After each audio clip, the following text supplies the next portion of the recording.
everyone, and welcome to the first ever episode of 8-Bit by Bit. My name is Rick, also known as Watermelon across the internet, and it's lovely to have you here. Thank you so much for tuning in. Thank you so much for choosing to listen to this new podcast. What we are doing here on 8-Bit by Bit is essentially book club for games. We are going to be taking games that we either like, games that we've played, games that we have histories with, games that we just can't put down, new releases, anything that takes our fancy, and going through them, as the name may suggest, bit by bit.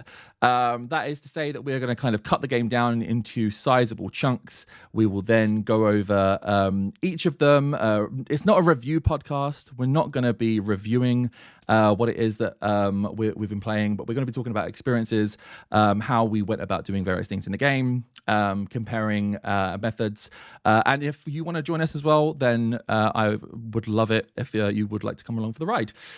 Each time we start a new game, we'll have a brand new guest, and the guests will be from all different parts of life. So we'll have streamers. I'll be doing it with friends. There'll be people who just love the game, people who I know would have a really good insight on maybe a certain genre or a certain IP. So you can look forward to a multitude of guests, and of course we might bring people back, and we might have people on more than once. We'll see. But yeah, I hope this is something that potentially interests you all. As I say, this is the first episode. We'll be recording it and kind of going through it for the first time. I'm hoping it goes as well as possible. Who knows? It might be over by next week. But if you don't try, you don't know. And that's the attitude I'm taking for this entire thing. So yeah, without further ado, I would love to introduce our first guest that we have on the podcast, which is the wonderful Leem. Hello, Leem. Hello. Rick. Hello. How are you doing? I'm doing super well, thank you. Yeah, I'm doing good. Good. And Leem is joining us from the wonderful world of Twitch. He is a content creator over at Twitch. He streams a variety of different games. I was going to say he used to play DBD. Is it safe to say used to, or? Yeah, used to. I think. Used to play some DVD. Used to play a lot of DVD. That day may have seen its sunset. But currently playing lots of Ark. Currently playing a lot of Ark, actually. I'm loving Ark right now. It's a good time. Yeah. I can't because of the sharks, unfortunately. But are they actually that prominent? I was tempted to ask when I first started playing it again. I was tempted to start asking people to play it with me, because you can have servers. There's like online servers where you can play with friends and hang out. But then the sharks might be an issue for you. The content underwater isn't necessary, but it's part of the game, and I think maybe you would struggle a little bit. Great, that's good. For anyone who's listening, I'll avoid it for now. Yeah, I might avoid it. For anyone who's listening who's new, I have galleophobia, really, really big galleophobia, fear of sharks. If I see a shark, I scream, run in the opposite direction. It's really bad. Gyarados chased me in Pokemon Arceus, was it? I think. I was in the water and a Gyarados chased me, and it set off my galleophobia. I kind of cried. So that was always fun. That was always good. So I think I'll avoid Ark for the time being. But for this, we're not playing Ark unless we are, and I didn't know. But the game I've been playing, just a quick switch. The game we have been playing, and the game that we have prepped for the podcast is actually The Legend of Zelda: Breath of the Wild, which is a game I have actually never played. That's a lie. I have a save on my Switch of about 4 hours. So I think I've already, in the prep that we did for this episode, I've already played more than I've ever played of Breath of the Wild in my entire life. Yeah, you would have, yeah. So that's a good thing, I suppose. What about you? What's your history with Breath of the Wild? So I purchased Breath of the Wild on release, pretty much. It was released in 2017. I bought it in the summer of 2017. And I played it like you did briefly and then put it down and kind of forgot about it. Mm-hmm. Not for any real reason other than the fact that I, at the time, was very dedicated to one game, which was an MMO called Guild Wars 2. That was the only game that I played for about 7 years. And do you want to tell Um, people your playtime in Guild Wars 2? over 10,000 hours.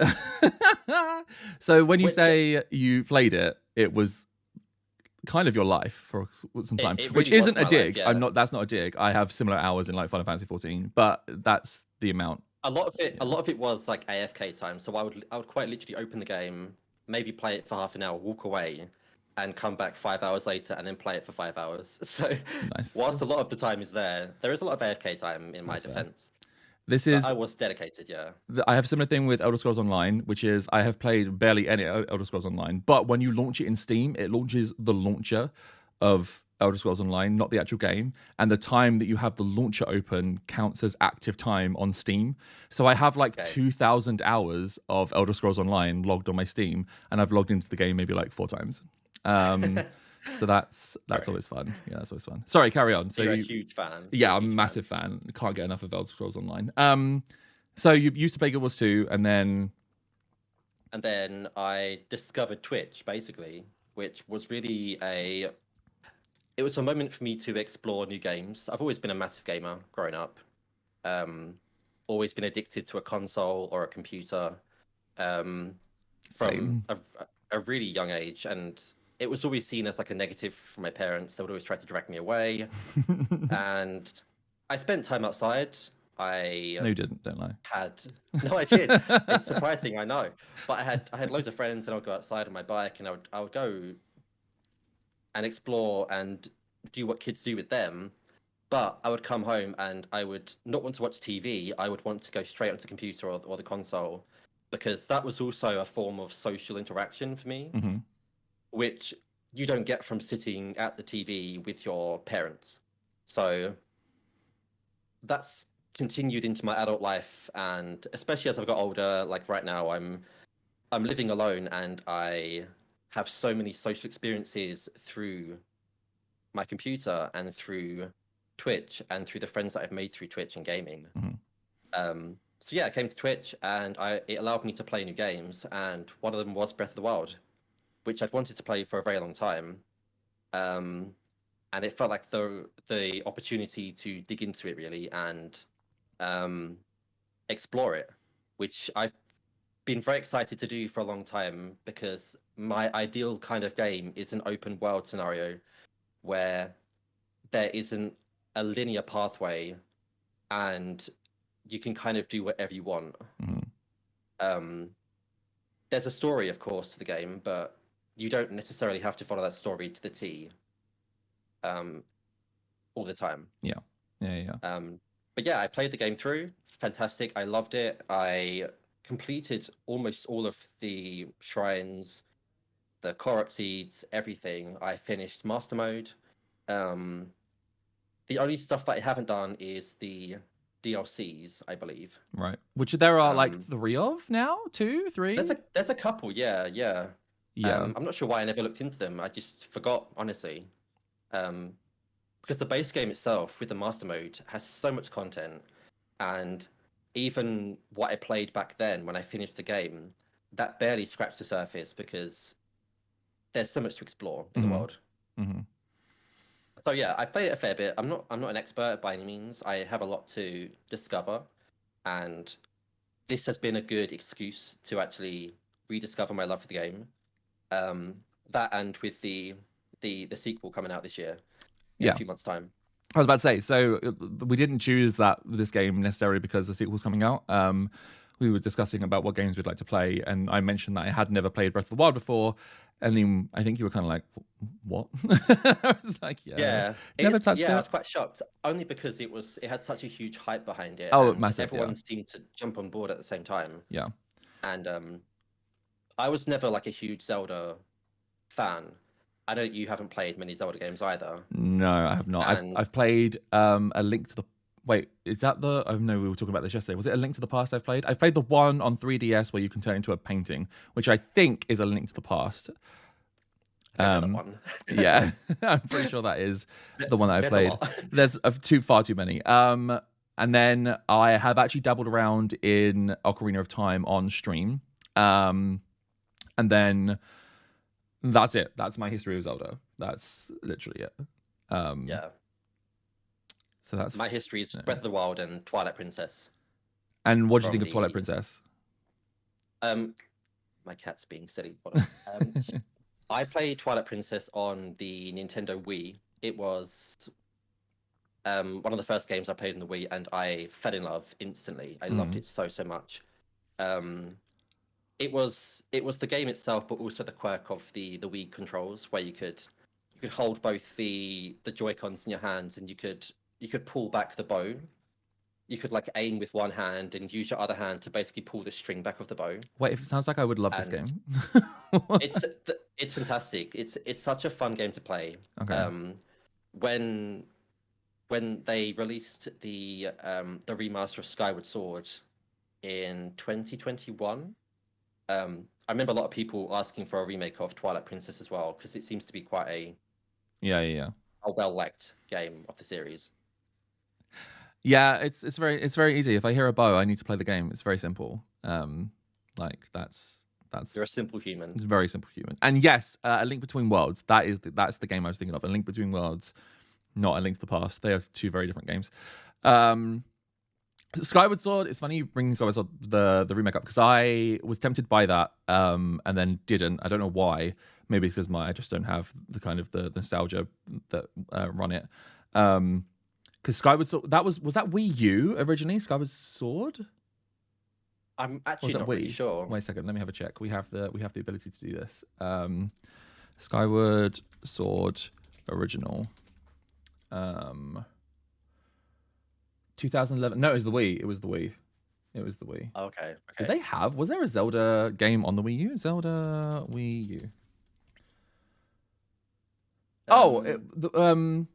What do we call it? Breath of the Wild. Breath of the Wild came out on the Wii U. It was a dual launch, wasn't it? Yeah. So I suppose it's worth noting that we're going to be playing the Switch version of Breath of the Wild, not the Wii U version. I don't even know if it's possible to get a Wii U anymore. / if games even run on it. But I think there's a lot of stuff, like there's a lot of Wii U adjacent like imagery in the game. Like the Sheikah Slate looks like a Wii U controller. It does. Yeah. It looks like some sort of modern tech, which I assume was done on purpose. But it did. Was it? I'm pretty sure it was a dual launch. Maybe it's supposed to be like a Switch and a Wii U controller kind of wrapped into one. Both for sure. Yeah. I don't know if there was any differences between the games. We're playing the Switch version, which I also had to. I shouldn't be telling people this. Had to download in a panic because I remember that whilst I do have the game, I actually lent it to my nephew like 3 years ago, and he still has my cartridge.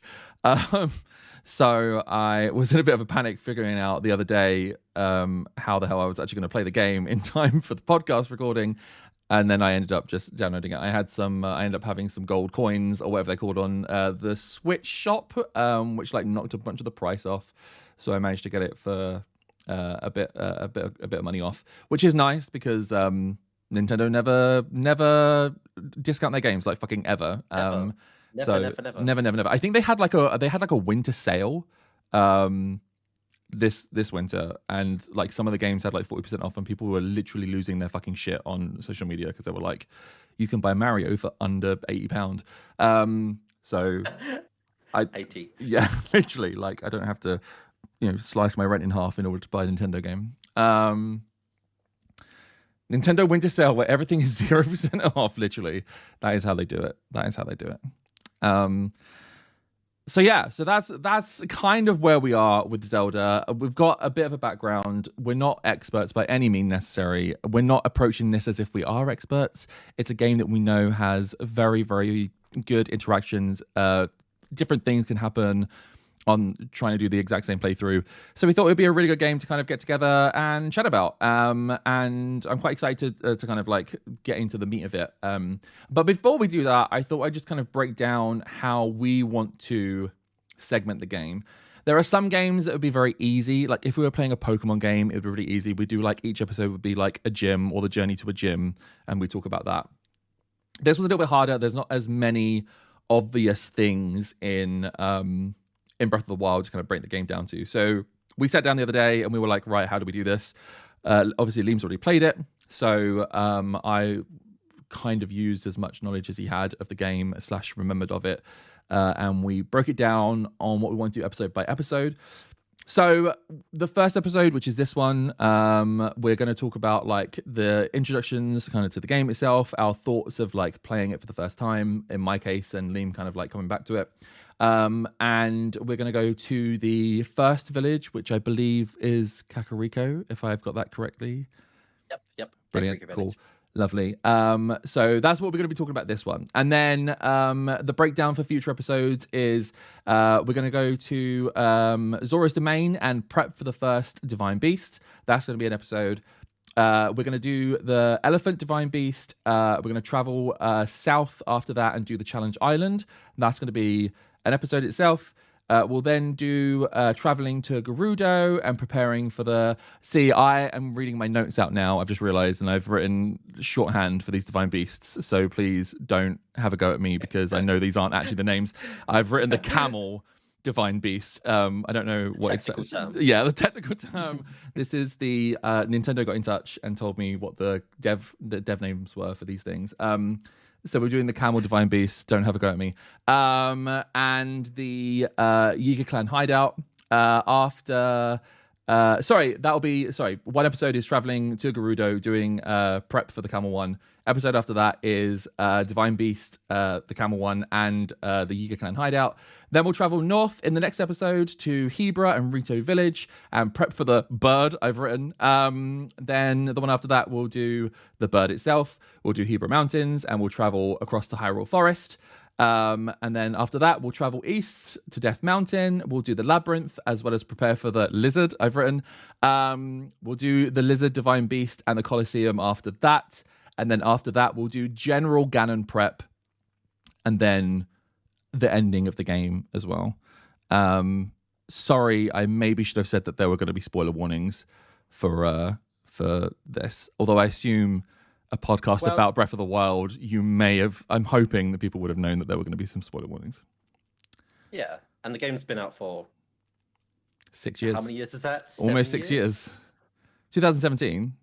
27. Oh god, yeah, maths. Game maths. Well done. Good job. Yes, 6 years this year. Oh my god. So yeah, no spoils. Cancelled. Spoiled. Sorry, everyone. I do apologize. You brought your milk with a tea to podcast as well. I couldn't not. I thought, my 7-year streak of no spoils. Look, it's nice. Okay, although there's some like gunk in it. Sorry if you could see the gunk. So that's how we're going to break down the episodes. That's how we're going to go into this. Is it the best? Potentially not. We don't know. We kind of sat down and looked at the map and we were like, right, okay, if we go to Kakariko Village, which is what the game kind of pushes you to do right at the beginning anyway, we were like, if we just do that and then follow a kind of a natural path, which seemed to be going around the map clockwise, and then ending up in the middle. It seemed like the most obvious thing to do, I feel. Yeah. I mean, the game itself is great because you can do whatever you want. You don't have to stick to any direction. But as you are quite close to that first elephant, when you first reach the village, it does seem like it makes sense to go in that direction. I think the game does try to push you to the elephant first. Which makes sense because it's like it's the same distance from where you start to Kakariko Village to like in the same direction again to the first, that Divine Beast. So it kind of makes sense. Yeah, I would say so. Yeah. And while obviously we've played up to Kakariko Village so far, they haven't said anything. I assume once I've done whatever they need me to do in Kakariko Village, it will, again, keep pushing me out that way. So that's the breakdown. I think some rules that we've kind of given ourselves as well is that we aren't allowed to go exploring outside of the zones that we've agreed to do in the podcast. So we're going to follow this journey round. Like we're going to kind of document what it is that we do as we go through. It's not going to be a case of like what we've agreed to do is what we talk about, but we've also gone to any part of the world. We're going to try and keep it to that journey so you know kind of exactly what it is that we've been up to and the areas we've been in. The one grace that we've given ourselves is that when we are playing the segment for an episode, we're allowed to go back to places we've already been. So for example, when we're playing for next episode, if we want to go back to like where we started or on the places between Kakariko Village and the kind of like the opening tutorial area because we missed something or we want to get some Korok seeds or whatever, then we're giving ourselves the grace to do that. But outside of that, no jumping ahead, no going to things that we haven't seen before. And it just kind of gives us both, whilst lots of different things are probably going to happen, it gives us both a bit of a skeleton that we can follow, essentially. Yeah, and also backtracking is only beneficial as well because it will make our playthroughs easier in the sense that we'll have the items to upgrade and become stronger, which will be necessary. Exactly. We're going to need it. Exactly. We really are. So yeah, that's it. That's the plan. That's the breakdown. That's how we're going to go about it. I think that's all we need to tell people. Yeah. As far as I'm aware. I'm just looking over my notes real quick just to make sure. Just to make sure. But yeah. Oh, okay. The other thing I feel like is worth explaining is that we've kind of, the reason I wanted to explain the breakdown for people is so that if you want to play along with us, then feel free to. We are both streamers. You can find us on twitch.tv, and we're going to be, I am definitely going to be streaming my playthrough. I know, Leem, you did stream your first one, and I think you're going to do the others as well. Oh, yeah. I'm going to play more for sure, yeah. Lovely. So if you want to kind of come follow us and watch us as we are experiencing this in real time, then feel free to come over to our channels. I'll drop all the links and stuff in the appropriate places, and we'll do a little bit at the end where you can follow us and whatnot. But like the idea is that you can, every time we do one of these games, it'll be great to kind of have you all playing along with us and telling us what your journey was and what happened to you, and if anything drastically different occurred in your playthrough, or if you went about something a different way, it'd be really good to hear. Or even if you don't take the exact same pathway as us, you might choose to, if you played the game before, you might choose to play it a completely different way this time. You might decide to go straight to Ganon. You won't do it, and you shouldn't do it, but you might. I was gonna say, when people are like, "Oh, they're gonna play Breath of the Wild," our podcast literally could have been, "We went to Ganon and we did the game." One episode. And that was it. Like literally, we tried, we failed, and it's over. 5-minute episode, we're done, and that's it. Oh, one thing that annoys me. So this game already had options of like pretending to give a crap about your opinions of what you wanted to do, in terms of like, oh, are you going to go and save the princess? Are you going to go save a Hyrule? And I love a game that calls you on your shit if you say no to those questions. Best example is Golden Sun, which I talk about all the fucking time, and I'm really sorry, but Golden Sun is one of my favorite games of all time. And right at the beginning of the game, after like the opening prequel has happened and you've kind of learned about what's going on, it gives you an option. It says, are you going to take on this thing? Are you going to go and save the world? Are you going to go and take on this huge responsibility?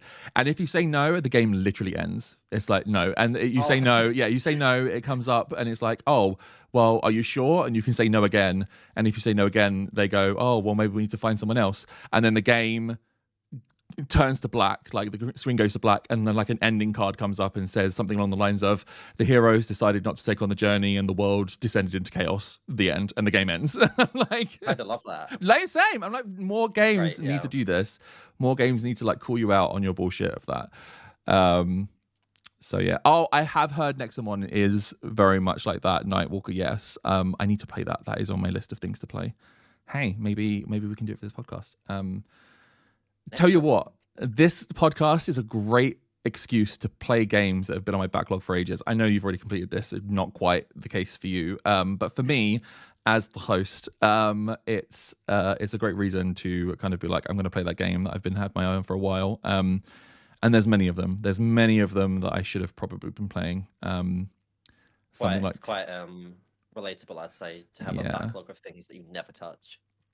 There's a website that you can log into with your Steam, and it checks your games, and it checks the games you've downloaded and the games you've played, and it tells you like, of the games you haven't played that you have on your Steam, how many hours it would take you to complete all your unfinished games. Really? I logged into it once like 5 years ago and fucking cried. Like I'm never going to complete those games. Like hundreds of hours, I presume, or even more, maybe. Yeah. No, yeah, like in the tens of thousands it was. Because How many games do you own? Wait a second, let me load Steam. Let's compare. Does it tell own you? 180. Yeah. If you go to your library, you can go to the very top and it says all. Mine says 180. All. Mine says 475. Oh my god. Sorry, 474. I do apologize. So Right. there's a lot. Right. There's a lot in there. And as I say, there's a lot of games in there that I have not touched, like at all. A quick scale through goes. Blades of Time, haven't touched that. Batman, Arkham Asylum, Arkham City, and Arkham Origins, got them all. Never touched them. Alan Wake, nope. There's a really good game that's for free on Steam. If you say RuneScape. Old school RuneScape. It's pretty new to the store. It was only added last year, I think. I have a history with RuneScape. You know this. You know you can't bring up RuneScape. I have a history. Trauma. No, it's a good game. Go play old school RuneScape. Although it comes with a warning because it is incredibly addictive. I have been. I can attest to it. Yes, I can. What were you doing last night? 50 what? Something caskets? I'm collecting 50 hard clue caskets, and it's taking me bloody ages. How long have you? You had like 39. You said when you mentioned it, and I don't know how long that's taken 40. you. I've got 40 now. Sorry, I apologize. You have 40. And how long does that take you? Oh, I don't even know. At least 30 hours to get that many.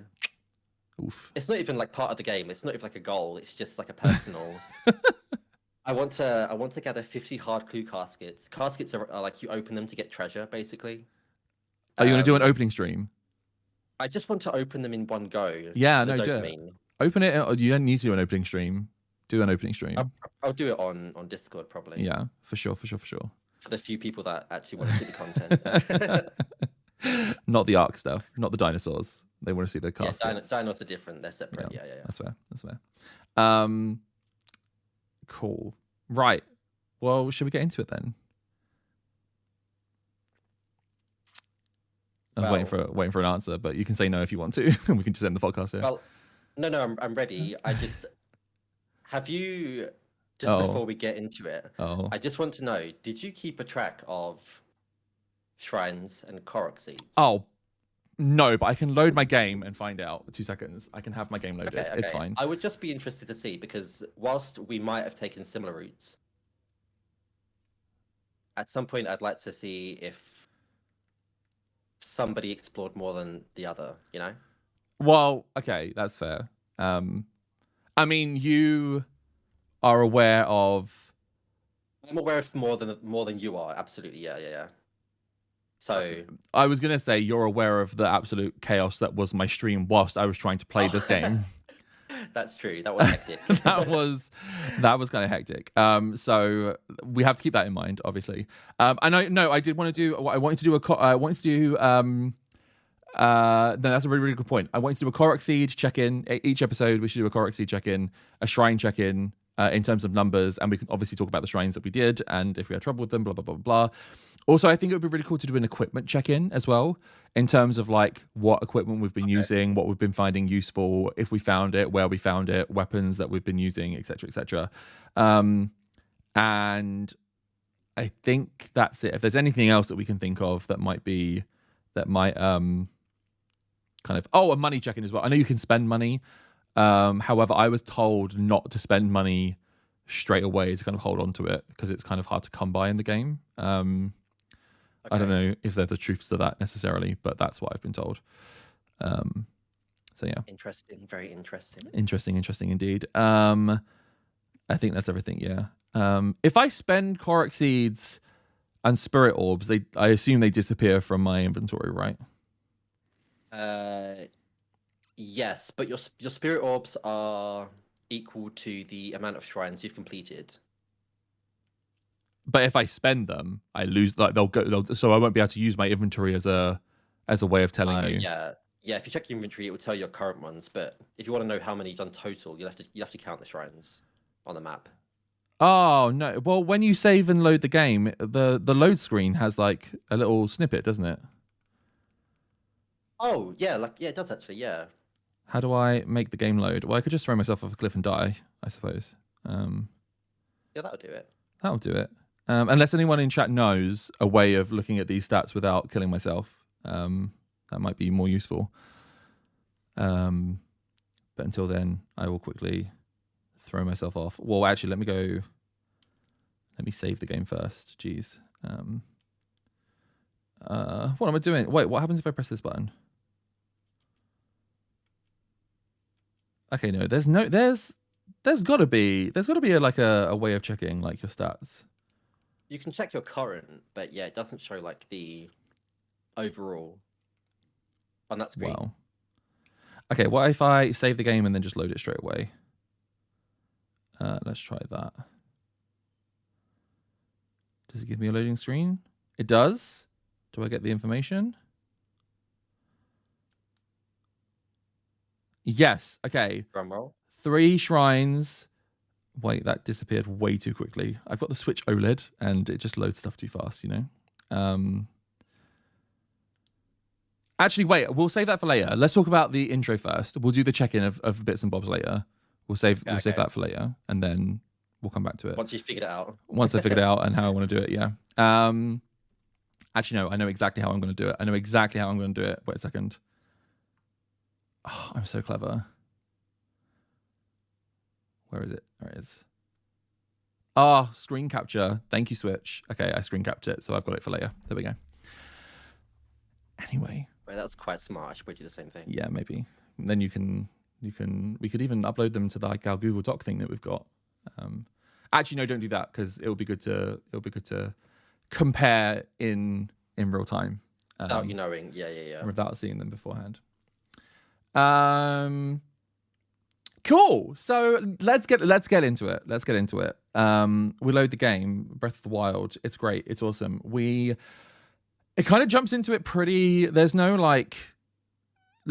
run up to Breath of the Wild, I feel. I don't know if this is a Zelda thing, obviously. Haven't played many Zelda games, as we mentioned. But like, there is no run up to the intro of this game. You click new game, there is a small like cutscene of you waking up, essentially. And then that's it. Game starts. Game's on. Get ready to go, basically. So you wake up in a shrine, and you hear Zelda calling out to you. Well, you don't know if it's Zelda. You hear a voice calling out to you, saying that you need help, but an educated guess. A mysterious voice, yeah. A mysterious voice. A mysterious feminine voice in this game. You can assume that is Zelda calling out to you. Not Navi. Navi. Who's that? That's, oh my god. That, okay, I know, at least I know that. That's the fairy from Ocarina of Time. Oh, okay. Hey, listen. Yeah, the fairy. Yeah, okay. Yeah. I think if it was that, I think people would have just thrown their Switches out of the window the second the game started. So yeah, you wake up, so I found out immediately assumed immediately that you'd been resurrected because it's called the Shrine of Resurrection.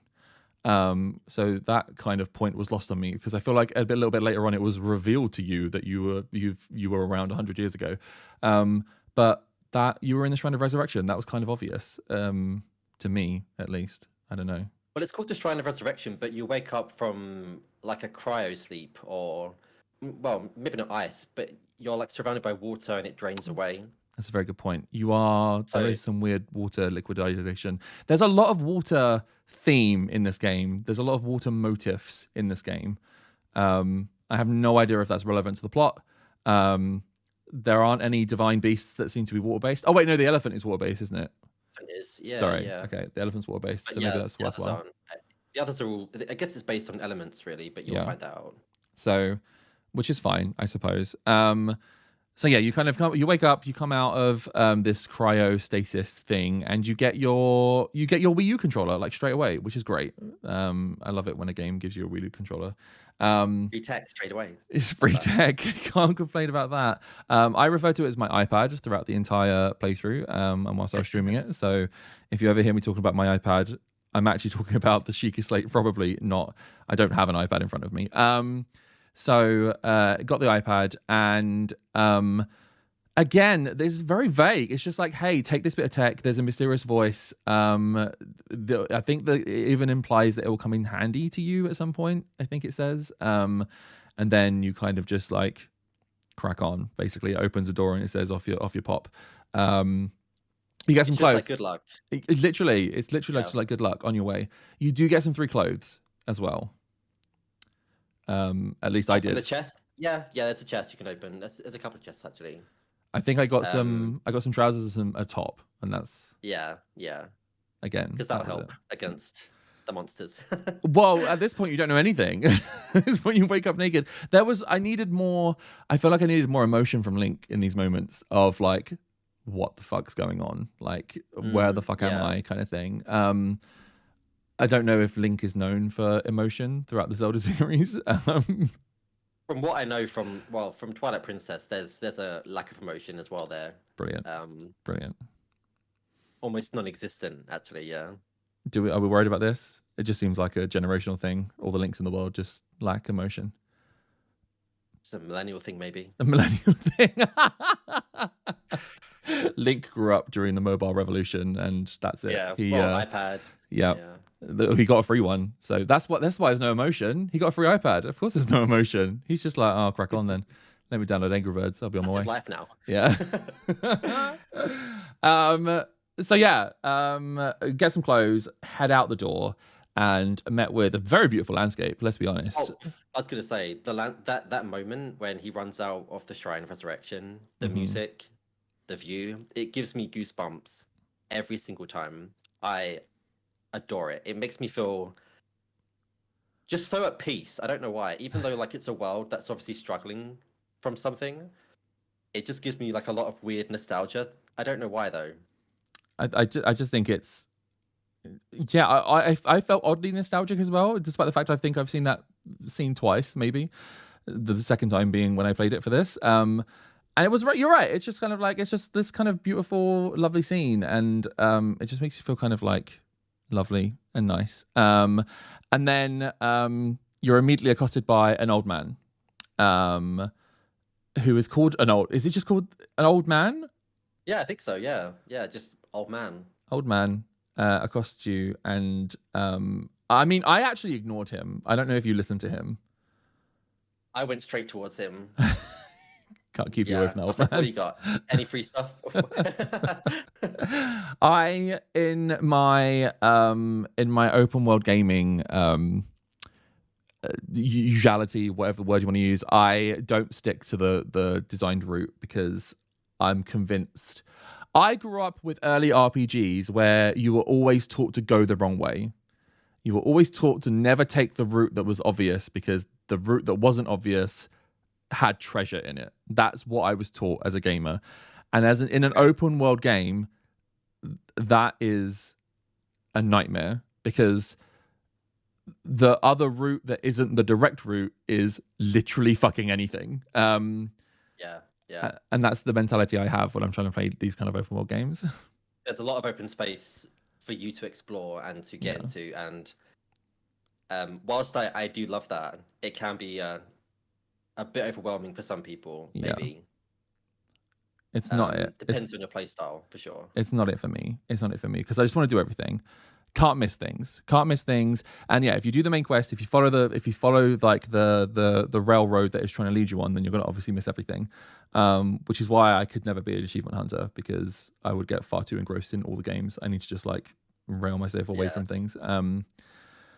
But alas, in this moment, the man is literally a mere feet away from the opening of this shrine, and I was like, "Nah, mate." And I went onto like there was a little like ledge just to like the left of him, where I immediately bumped into a bunch of goblins who tried to murder me, and I had no weapon. I had, yeah, no, I had no weapon. I had literally the clothes on my back that I had been given when I walked out the shrine. And I was convinced that I could kill them with a barrel that they had. And I was trying to throw barrels at them. Yeah, no, it didn't go well. It didn't go well. How many goblins were there? Because even just one goblin with no weapon sounds impossible. There was 3. Did you kill them? I don't think I did. No, I managed to at one point to get the barrel. I got there because they were fighting us around with weapons. Worth noting, if you haven't played Breath of the Wild before, the AI is actually quite interesting because the AI acts like as if you're not around, they're just doing things at camps. Like the goblins are just kind of like dancing around or they're sleeping. And when you approach them, they kind of wake up and they get alerted to your presence. And then they kind of like jump into action. Like they'll go pick up their weapons that they don't have on them kind of thing. So I kind of ran over to them. They were alerted of my presence. They ran over, they grabbed their weapons. And then I was like, well, there's a barrel there. I know Zelda games are all about picking up shit and throwing them at people. Pardon me. So I did that. I tried to kill them with a barrel. I got 2 of them down to low health. And then That's impressive on its own. Actually. Yeah. So I got 2 of them down to low health, and then I ran away and came back to them, and the barrel had respawned. But one of them somehow, I don't know how, set their weapon alight, and then when they swung at the barrel, it got set alight as well. And then after that, it never respawned. So I was already at a bit of a deficit in terms of my ability to actually hurt these things. And then I think I eventually gave up, walked like a meter maybe to the left and found an island with a sword on it. Picked up the sword and then immediately slaughtered all the goblins. But I did spend, I did spend a good like 45 minutes trying to kill those 3 goblins. You know what? That's admirable, honestly. I don't know if admirable is the correct word. I walked up to the old man and spoke to him straight away. And so you spoke to him and he said some shit about baked apples or something. I don't know. Yeah, I think he was trying to allude to the fact that you could cook food because next to him is an apple tree where you can climb up the apple tree and actually pick the apples yourself. So I assume it's some part of the tutorial introduction to show that you can actually cook food that you find. And okay, I don't know really. Okay, but I think he was just there to set the tone and start your journey. I think doesn't he tell you to head towards a certain direction? Maybe. I think a few days ago. Yeah, he tells you to go to the Temple of Time. Oh, that's right. Yeah. So you head over to Temple of Time, which is I did end up eventually following the path and behaving by the rules. Because I don't know if it happened to you, but I got a random quest out of nowhere after like 30 minutes of a Zelda basically chimed in, and Zelda was like, "You need to go to this location." And I think it's because I was fucking around so much and hadn't spoken to the old man that Zelda was like, I feel the need to interfere and tell you to go to this place. I don't remember that at all. Yeah, no, I think clearly it was like a thing that the game had input if you decided to bypass the man like I did. To at least give you like an objective to do. But she did chime in. And she was like, you need to go to this location. So I was like, okay, I suppose I'll go there. I also tried to go. Yeah, if I have to. There was also a very cold area in this place that I attempted to walk into, and immediately died because I didn't realize I was dying to frostbite, basically. So, I have never seen somebody go to the cold area before they have gone to the Temple of Time. Oh no, that was me. That was me. I didn't even think that was possible, honestly. I didn't actually know you could do that. Oh, I thought the frozen area was way past that. No. You just take it. You just hook a right after that Temple of Shrine of Resurrection, whatever it's called. Hook a right. Don't talk to the old man. Go and freeze yourself to death. Highly recommend it.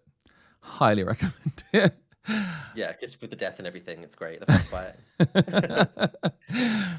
Yeah, Zelda was like, stop fucking about, actually going with it precisely. So I decided to follow her lead, and went down to Temple of Time, where the game tells you to pray to a temple. Well, there's a statue in there that you can kind of pray to, and it's not active. And then I don't know if there was like another moment for you, because for me, I'd already got the point where I'd had to go and talk to the old man at the next point after the Temple of Time.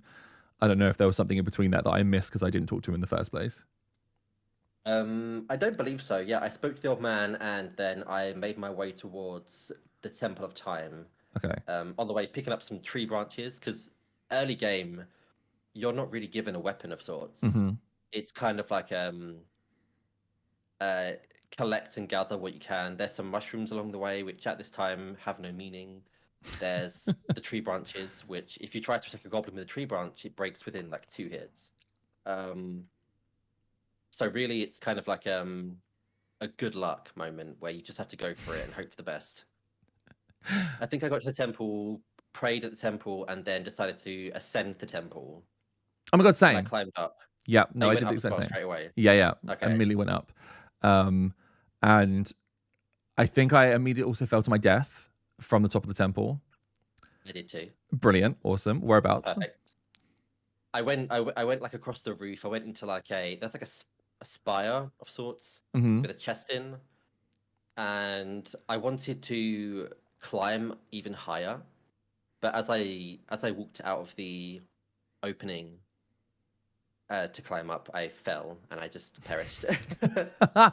So I did the exact same thing. I saw the chest and was like, okay, I want the chest. I can't even remember what was in there at this point. I think it was, I don't know, the chest. There was loads. It was a bow. Yeah. No. Oh god, you're right. arrows. Yeah, it was a soldier. It was a soldier bow. You're right. And again, I was saying whilst I was playing this, I have a bone to pick with you, because before, when we were discussing how we were going to break this down, I was saying to Leem, and most people who maybe watch my streams as well know, I'm a massive bow fan. I love playing bows. If I can play a game with bows and arrows, that is definitely how I'll be playing the game, because I just enjoy that gameplay. And Leem was like, there's not that many bows and arrows in the game. Like, I don't want to like get you off on the wrong foot. And I was like, okay, that's fine. I'll go in with that awareness. The first thing the game throws at me is a fucking bow. This soldier's bow. Okay, so there's different types of bow that have different properties and stuff. Here we go. The part that I remember wanting to use the bow often too, but to buy arrows, they're really expensive. And I don't really remember collecting that many arrows. Even during this new playthrough from the beginning of the game to Kakariko Village, I didn't find many arrows at all personally. You didn't? But again, no. Okay. Because I must be looking in the wrong places if you found a lot then, because it sounds like you found a different... I need to tell you how many I have on me right now. I have 39 normal arrows on me. I've got 7 fire arrows, and I've got 3 bomb arrows. I think I found bomb arrows, fire arrows, and then I may have picked up 10 to 15 regular arrows, if that. Right, okay. And I didn't use any either, or I barely used any. Wow. Because I was trying to hold on to them just in case. But you found a lot, okay? I found so many, and every time I found one, I was like, "Here's another arrow or another bunch of arrows." Like when you kill, there are archer goblins that stand on like the towers, and they like alert. They see you quite easily. Platforms. Yeah, the platforms, and they alert you if you go near them. They alert you so that other goblins who are there also kind of jump into action.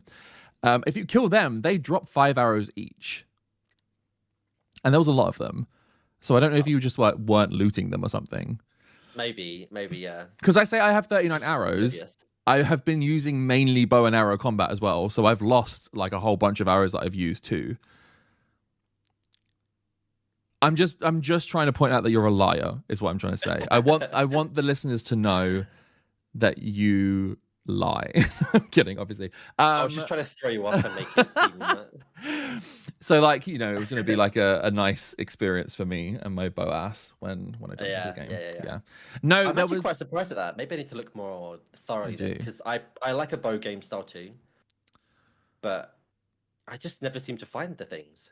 No, I found loads of them. I did the tutorial area was way bigger than I thought it was going to be. I don't know what I was expecting. I was expecting to kind of like learn to glide and then glide off this place immediately. I think I've been told by so many people that like you can literally start the game and just go straight to Ganon. Like And I thought that it meant that in a literal sense. I thought like you could literally just like wake up, walk to Ganon, and like attempt to defeat him. But the tutorial was pretty meaty, actually. The tutorial was pretty. There was a lot to it.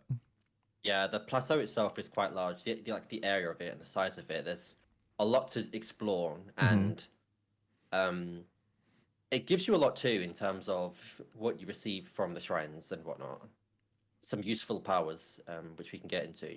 Yes. But before you get to the shrines, you're first taught about towers, which are essentially your mapping system of the game. Because your Sheikah Slate acts as your digital. I don't know if it's digital. I don't know what it's powered by. It's an iPad. Of course, it's digital. That's a really good question. What is that bitch? What is she powered by? Some form of ancient magic. Maybe. I don't really know.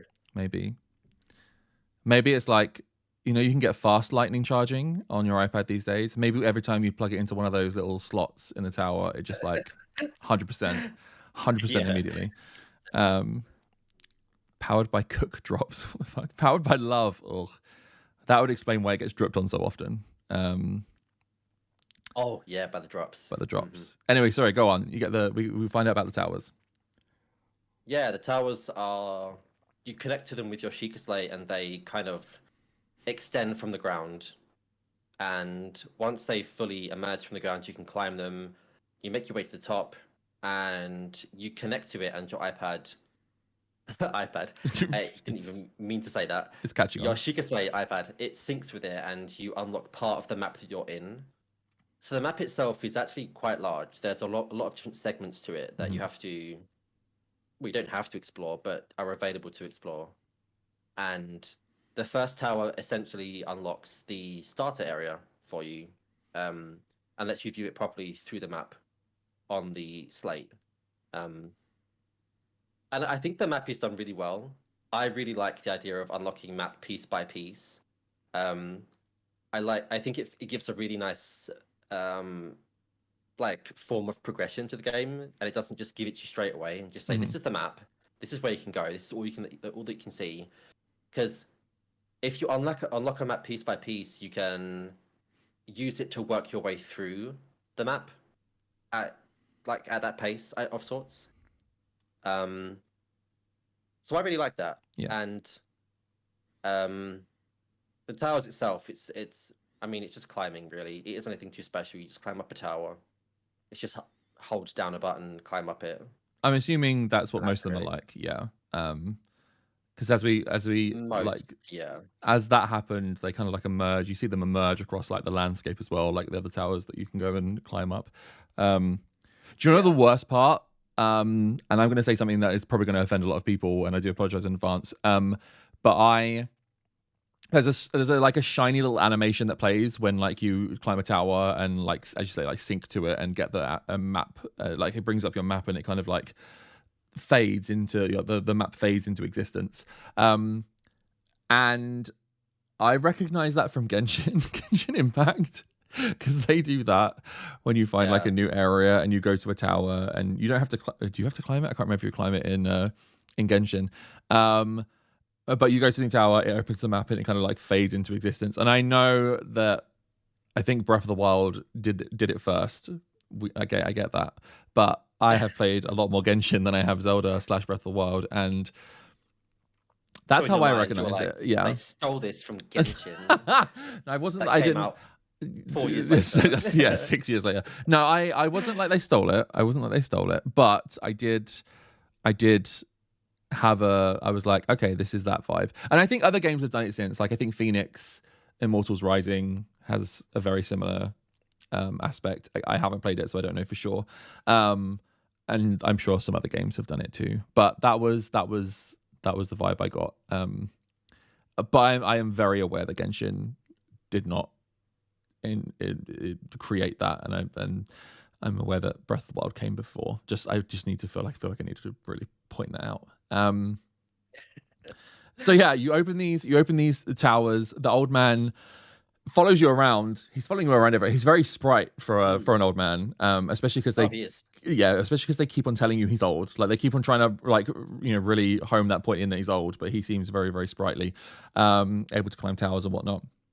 So he tells you to go and well, I think at first he's like, oh, I'll tell you all of these things if you go and is it go get the tower first, or is it go open the first shrine? I can't remember exactly what he says. I believe it's the tower first. Right. Okay. And then you connect to it and... Oh, yeah, I think it is the tower first. Yeah. No, because he has the paraglider, and he's like, oh, I can show you how to use it, and you can't get off the plateau because if you try to jump off it, you'll just die, which is very true. Because I think I backflipped off it at one point. Yeah, so you do the first tower, and then you get led towards the first shrine. Yes. And then he makes the appearance after that first shrine to say, climb back up the tower, and you can, from a high point, you can try to scope out the other shrines in the area. That's it. And track them via iPad. But the first shrine, well, all of the shrines on the starter area on the plateau have a meaning to them. Each of them give you a set skill, I guess, or I guess in the game they're called runes. And each rune gives you a power of sorts. What were you expecting from the game? Did you expect like Link to have powers, or? I have seen, like it's been almost 6 years, so I've seen stuff on YouTube, on Twitch, on TikTok of all the things that can happen within Breath of the Wild. So I knew I was going to be getting some powers, but I didn't really know what they were. And the thing that I took away was that they were almost, I don't want to say meaningless, but like there wasn't any reason to them. It was just kind of like go into a shrine, get a power, get this arbitrary kind of power, and then use it to solve puzzles. There wasn't really like, why does Link have the ability to magnetize things? I know that might sound like a really silly thing to say because who really cares? But there just didn't seem to be any link as to why I had these powers. Does that make sense? Am I talking bullshit? Does that make sense? Yeah, I know what you mean. Yeah. Like, why those specific powers? Yeah, I was like, what? Why would he have them? Yeah, why am I now? Why does Metal like me all of a sudden? Like, I don't know. And why does the Sheikah Slate have control over Metal? Which I don't know. It seemed weird. But I wasn't against having them. I was happy to. And the way they're implemented into the game is really good. I have to say, like the throwing things around with the magnet is super fun, and I immediately figured out that you could hurt people with stuff if you have the magnet and you're holding like a big box. You can literally swing it into monsters and it hurts them. Yeah, it's great. It's a nice backup because, I mean, I mentioned earlier with the tree branches having durability and breaking. All weapons but one, I believe it's just one other one, have the durability and they will break eventually. Yeah. So having a backup in the form of these runes that can do different things is, I guess it's necessary in some way, so it doesn't lock people out of content completely. Yeah. But it also provides like a fun alternative of causing destruction, I guess.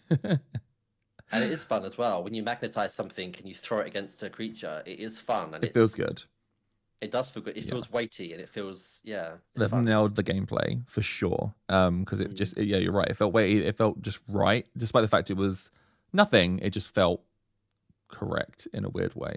So that was definitely good. I think the shrines themselves were quite easy. I assume they're supposed to be like, they're like opening shrines. So there wasn't anything too bad about them. I'm trying to think what exactly you had to do in the magnetism one. It was, you lift a plate off the floor, like a metal plate to reveal yeah, that was it. And then you can use a metal box of sorts to move stone blocks out of the way to make an entryway. That's your first time you can use the metal box with magnetism to destroy a guardian, out of the like robot creatures of the game. But something that Did you notice that every shrine has a secret chest? A treasure Yes, chest? I got told that, and it's something I think I remembered from like when I played it way back when. That everyone had a every one of them had a secret chest. Although I was getting confused as well because I was expecting there to be like a puzzle and a secret chest, but some of them have multiple chests, like some that are quite easy to find. Yeah. And I don't know if I think there's at least one. yeah, is there a way of like tracking if you've like completed a shrine, like if you've done everything in there is to get? Yeah, but I believe on the map the shrine has a different like symbol on it. Right. Okay. Um, Okay. I could double check actually, but I believe so. Because that, I mean, the chests are only like additional loot, not necessarily the most meaningful, but it's like extra stuff that will help you on along the way. but in the last shrine that I'm skipping ahead a bit here, but in the last shrine that I did of this section, I got like climbing gear, like gear that helps you climb, and I was like, well, now I want to open every goddamn chest in all of these shrines. If they're gonna give me like, Oh, actually, yeah, you're right. if they're gonna give me stuff like that, I want Yeah, everything. I was just looking very briefly. It does, if you look on the map, it does actually show you next to the shrine name. If you zoom in, Okay. if you've acquired this like the chest, it'll have like a chest next to the name. Okay. Wait. I'm checking map. Oh, yeah. Okay, I can see that Yeah. now. Yeah. Okay, so if I haven't got the, it just won't have one there, I assume. Yeah. Oh, So there's again, not. it's a reason to backtrack if you want to. That's fair. There, pardon me. There isn't one next to the Shrine of Resurrection. Does that mean there's stuff in there that Oh, I need to go back to get? I think that's because it's just a starter shrine. Okay. I don't remember there being a secret chest there, but there might be. Okay. Again, it might be worth backtracking. Maybe we'll see. But again, it's if you remember too, because there's so much to do. There's so many distractions in the game. Fun times. So we went to the Omen Owl Shrine. That was the first one where you get the magnetism. And then I don't know what order you did them in afterwards, but I went to the Jarbaij, I think that's how you pronounce it, shrine, which is the bomb trial. Yep, I went to Bomb 2. Brilliant. So I went to that shrine, and then I think it was trying to be really nice for you in that shrine because there was a tutorial about how you could like propel bombs across the area in order to like blow up the rocks that were in the way to clear the path.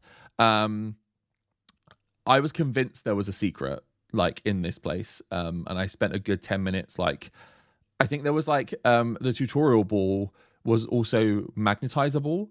The one that was showing you how you could like throw the circular bombs backwards and forwards was magnetizable. So I like grabbed it and I was running around trying to find somewhere that I could put this magnet ball. And that just wasn't a thing. I don't think. I think after 10 minutes, everyone in my stream took pity on me and told me that I just needed to move on. There's a secret. Well, it's not so much secret, but there was an extra chest next to that like ball propelling area of sorts. Oh yeah, if you jumped in and propelled yourself over. That was the secret chest. Oh yeah, but that was easy. That was like simple. Like you just had to look just ever so slightly past the tutorial ball thing, and you saw that one. That was. I must admit, I've played the game before, but I still picked up that ball and tried to put it in the pipe. But it wouldn't fit. Oh no! Well, this is the thing. I didn't put it in the pipe, and then everyone there was people in the chat who were like, "You need to put it in the pipe, Rick." But I was like, "It doesn't. It's clearly not going to fit. It's far too big to go in the pipe. The pipe is for the bombs, which is what the trial is. You put the bomb into the pipe, and it goes onto the area, and then it gets flung over, blows up the walls. Gorgeous." And everyone was like, "Put the ball in the pipe, like the magnet ball in the pipe." And I was like, "This isn't going to work," and it didn't work. Yeah. So I didn't overthink that too much. I did, absolutely, I did. But I didn't overthink it too much. I feel. You also get square bombs. I have had no use for them so far. No, I haven't either. There are times when, I suppose if you want to drop something, if you want to blow something up close to you, and it's maybe at a slight angle, if you dropped a spherical ball, it would roll away by the time you've gotten away to blow up. Oh, okay. That's but apart right. from that, I'm not really sure what else Yeah. I didn't even know why they'd given you the option of square balls, square bombs, even. I was like, why Yeah. is this a thing? And I've just realized why they have, from what you've said. It's so that, yeah, spherical bombs would like roll off a hillside or something, whereas a square bomb would probably stay Well, put. there are also certain mechanics with like wind and stuff. Yeah. So obviously the spherical ball would get affected, whereas the square one wouldn't. Right. Got it. But you'll find that out. Thanks. I'm so excited. So that one was easy. The bomb channel challenge, no problem whatsoever. Then I went to the Oa Dime Shrine, which is the stasis trial. Yep, same as me. Yeah. Lovely. Because the other shrine was, according to my map, in the cold area. And I was like, well, the last time I went in there, I died. So I assume at some point I'm going to get given something that lets me go in there. So I went to the stasis trial. Stasis trial was pretty good. It was pretty simple when you walk in. Worth noting that you get the abilities the second you walk into these shrines. So all you have to do is just, I think there's like another little iPad port that you just plug your tablet into, and then it gives you these powers. So the stasis one was really easy. Like the stopping things as and when you need them to was pretty simple. The only thing that kind of caught me off guard in this shrine was that it didn't explain that right at the end there was like a big ball that you could like stasis, but it didn't explain that if you hit it, it would like not knock it immediately and the time would build up the pressure, and then when it ended the pressure would hit all at once. It didn't actually explain that. It just put a ball in your path. Yeah, I think when you first walk in and connect, it literally just says you can use stasis to freeze time for objects, and that's it. Yeah. So I did spend a bit of time on this ball just being like, I've frozen it, I have no idea what else I'm supposed to do. I don't know if I assume you didn't get stuck on that. I assume you knew what you had to do the second you saw it.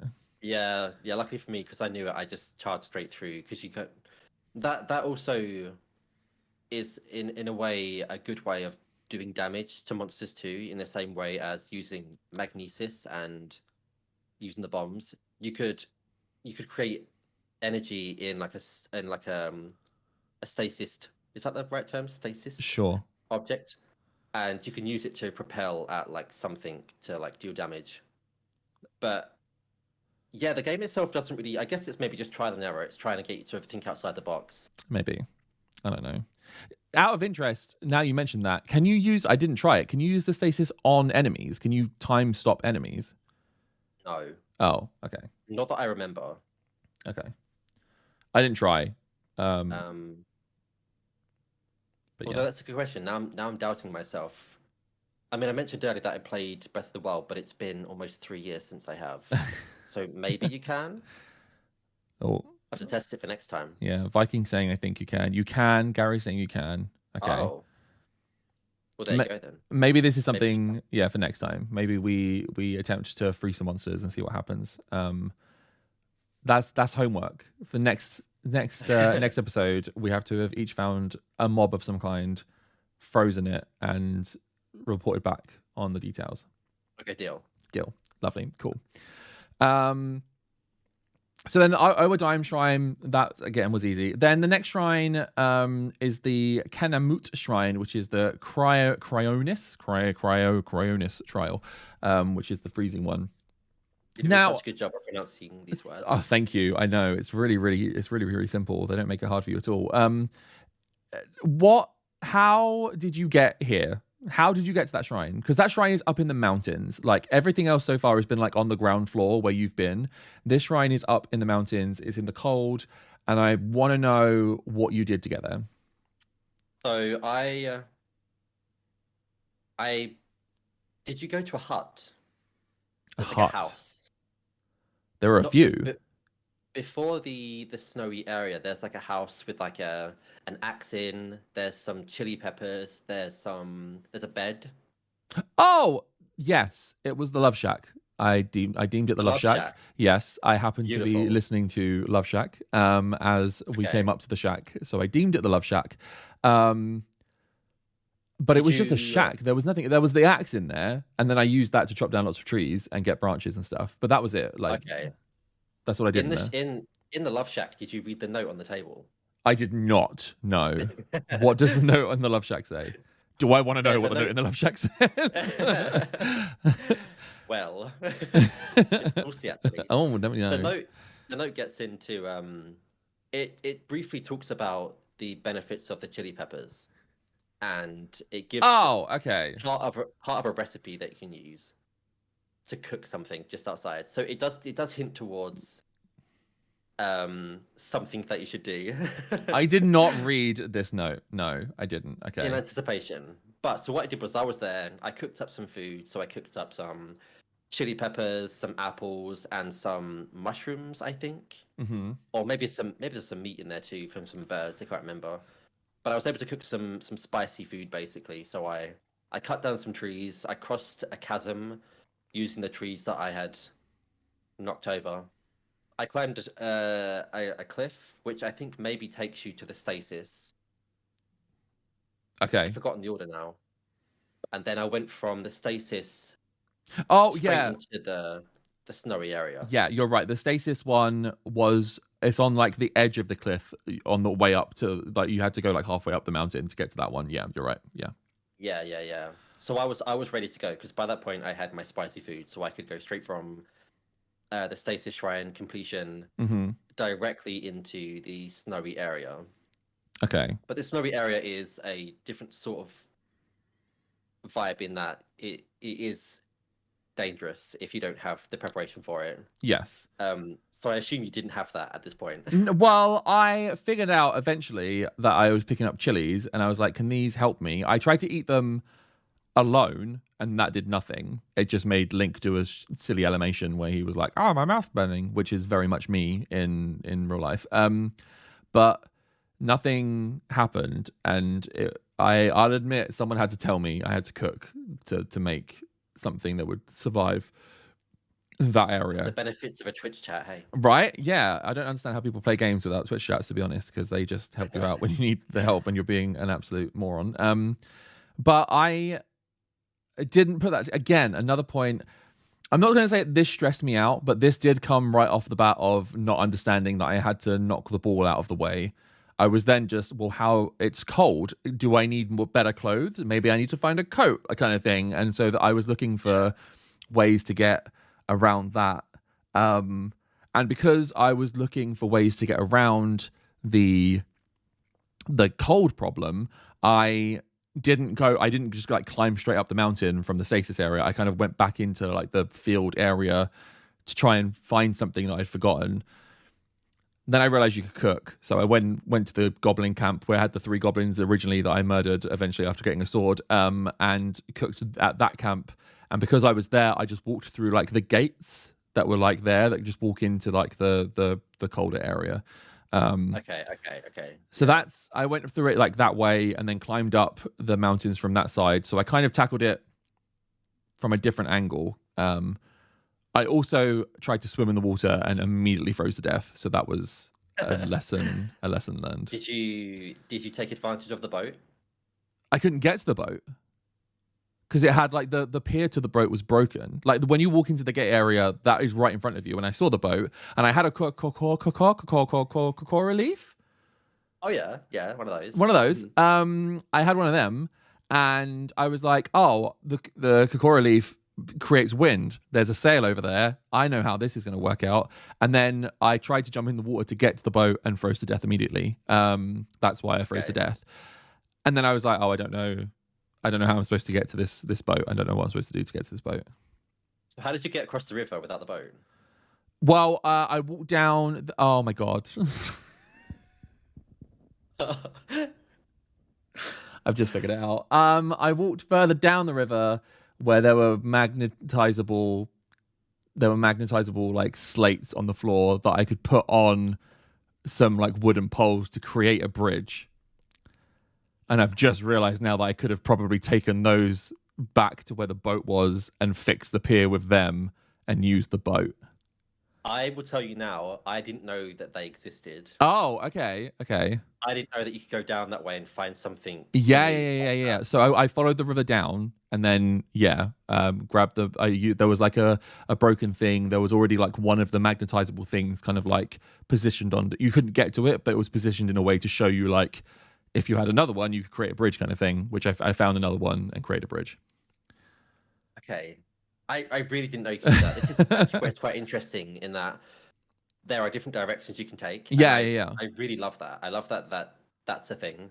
I cut down some trees nearby, and the trees fell into the river, and with the movement of the water, they swept against the broken pier yeah. to like stay in position, and I could use the logs Oh, to cross. okay. Okay. I see. Yeah, So we literally did that in two completely different ways then. yeah. How did you Somebody get in to the my boat chat did though? tell. How did I what? Sorry. Get to the boat. Well, you can use those logs by cutting down the trees to just use as your bridge, and it gives you enough. It gives you enough length to get to the boat. Oh, I see. So you did that, used the boat, and then traveled down the river to get to the other side in the boat. That's what you did. Yep. I Right. just crossed Okay. it I see what you straight mean. away. Yeah. I thought you meant that you chopped the trees down and they hit the bank like where I was making my metal bridge. But that was all Oh, no. beforehand. I see. Yeah. I see. The Okay. logs don't go that far down. Okay. Yeah. That makes sense. Somebody in my Twitch chat did tell me that they did neither of those things, and they said that they jumped across the broken pier, like just little jumps, like baby jumps across it. As in like the broken poles, they just like jumped from Yeah. pole to pole. Yeah. What? Is that even possible? Apparently, it took a lot of times, a lot of attempts. That but they doesn't did it. surprise me, yeah. Okay, well so I did the magnet route. You did the boat route, which I'm a little bit jealous of, I'm not gonna lie, because I saw the boat and I was like, I want to use the boat. That looks kind of fun to use. And I had the leaf as well, and I was like, I know what I need to use the leaf on the boat. Yeah. I kind of had put that together.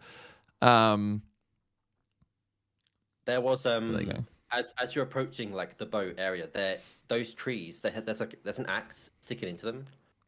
So whilst I knew I could do this before this playthrough, because my previous playthrough, Yeah. I discovered that myself. If there's an axe in a tree, quite often it means you can use this for a reason. Like these trees for a reason. Right. Yeah. No, I picked up that axe and fucked off. Yeah, no, I picked up that axe, and then right next to, like on the other side of like the boat pier, there's like a bunch of boxes. I used the axe just to swing the boxes open, and then I walked away. I'm assuming you didn't find the secret cave with secret chests in then. Excuse me, no. What secret? Right, What secret cave? If you cross the river where the boat is, like directly, you can essentially take a route behind the waterfall, and there's like a cave with 3 chests in, I think. What the hell? Yeah. No, I missed that. I'd been finding all these other, like every time I found like a mob pit, there was always like a cave or something nearby them, or a little bit of a secret or thing, and I've been finding them. There were a lot of like broken rock areas that I was using my bomb arrows to open up, because I didn't realize I was going to get a bomb thing to not have to waste bomb arrows. But I had plenty of them. I think at one point I had like 12 bomb arrows or something, so I wasn't too bothered about breaking up the walls with them. But I missed the... Sorry? I just can't believe you got so many arrows. I got 5 bomb arrows, and that was it, I think. Yeah, no, I had loads. I was arrows were not a problem, were not my issue. I'm actually kind of sad I missed that. Like looking behind the waterfall was like such a game thing to do. Like that's like, if you see a waterfall, look behind it kind of thing. Yeah. Damn it. Okay, no, didn't see that. Maybe I'll go back to that in a run back. I'll run back and grab that. You'll probably forget. Yeah, by the time I've played the game, absolutely would have forgotten. Yeah. So so the trial itself, the Cryonis trial, I think it says, that still sounds wrong, but I think that's what it says here. Cryonis, yes. I found that one really straightforward. I don't know if it was supposed to be complicated, but I blitzed through that real quick. Yeah, same. I think these beginning shrines in general are supposed to be like Yeah, really quick things. yeah. I mean, to be fair, the shrines that I did in the rest of the zone as well were fairly straightforward too. But two of them, um, generally they're like fairly simple, and I think they're Yeah. just supposed to be just a bit of fun extra content that isn't supposed to take too much extra time of your mission, I guess. Yep. Yeah. That's good. But So I you, think the ice power is quite fun anyway because you can use it to traverse around the map quite generally, like rivers and whatnot. oh yeah. I think I haven't used it outside of a shrine yet. Not Okay, out okay. of, not because I'm trying to be complicated, just because I haven't thought about it too much.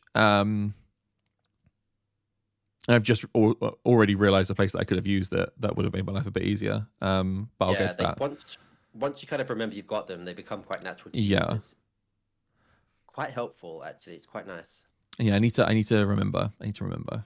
Um, so we do that shrine, and then that was the deal. The old man wanted us to get the treasures from each of the shrine in order to give us the paraglider, which is what we're after. We're after the paraglider to get off this goddamn island.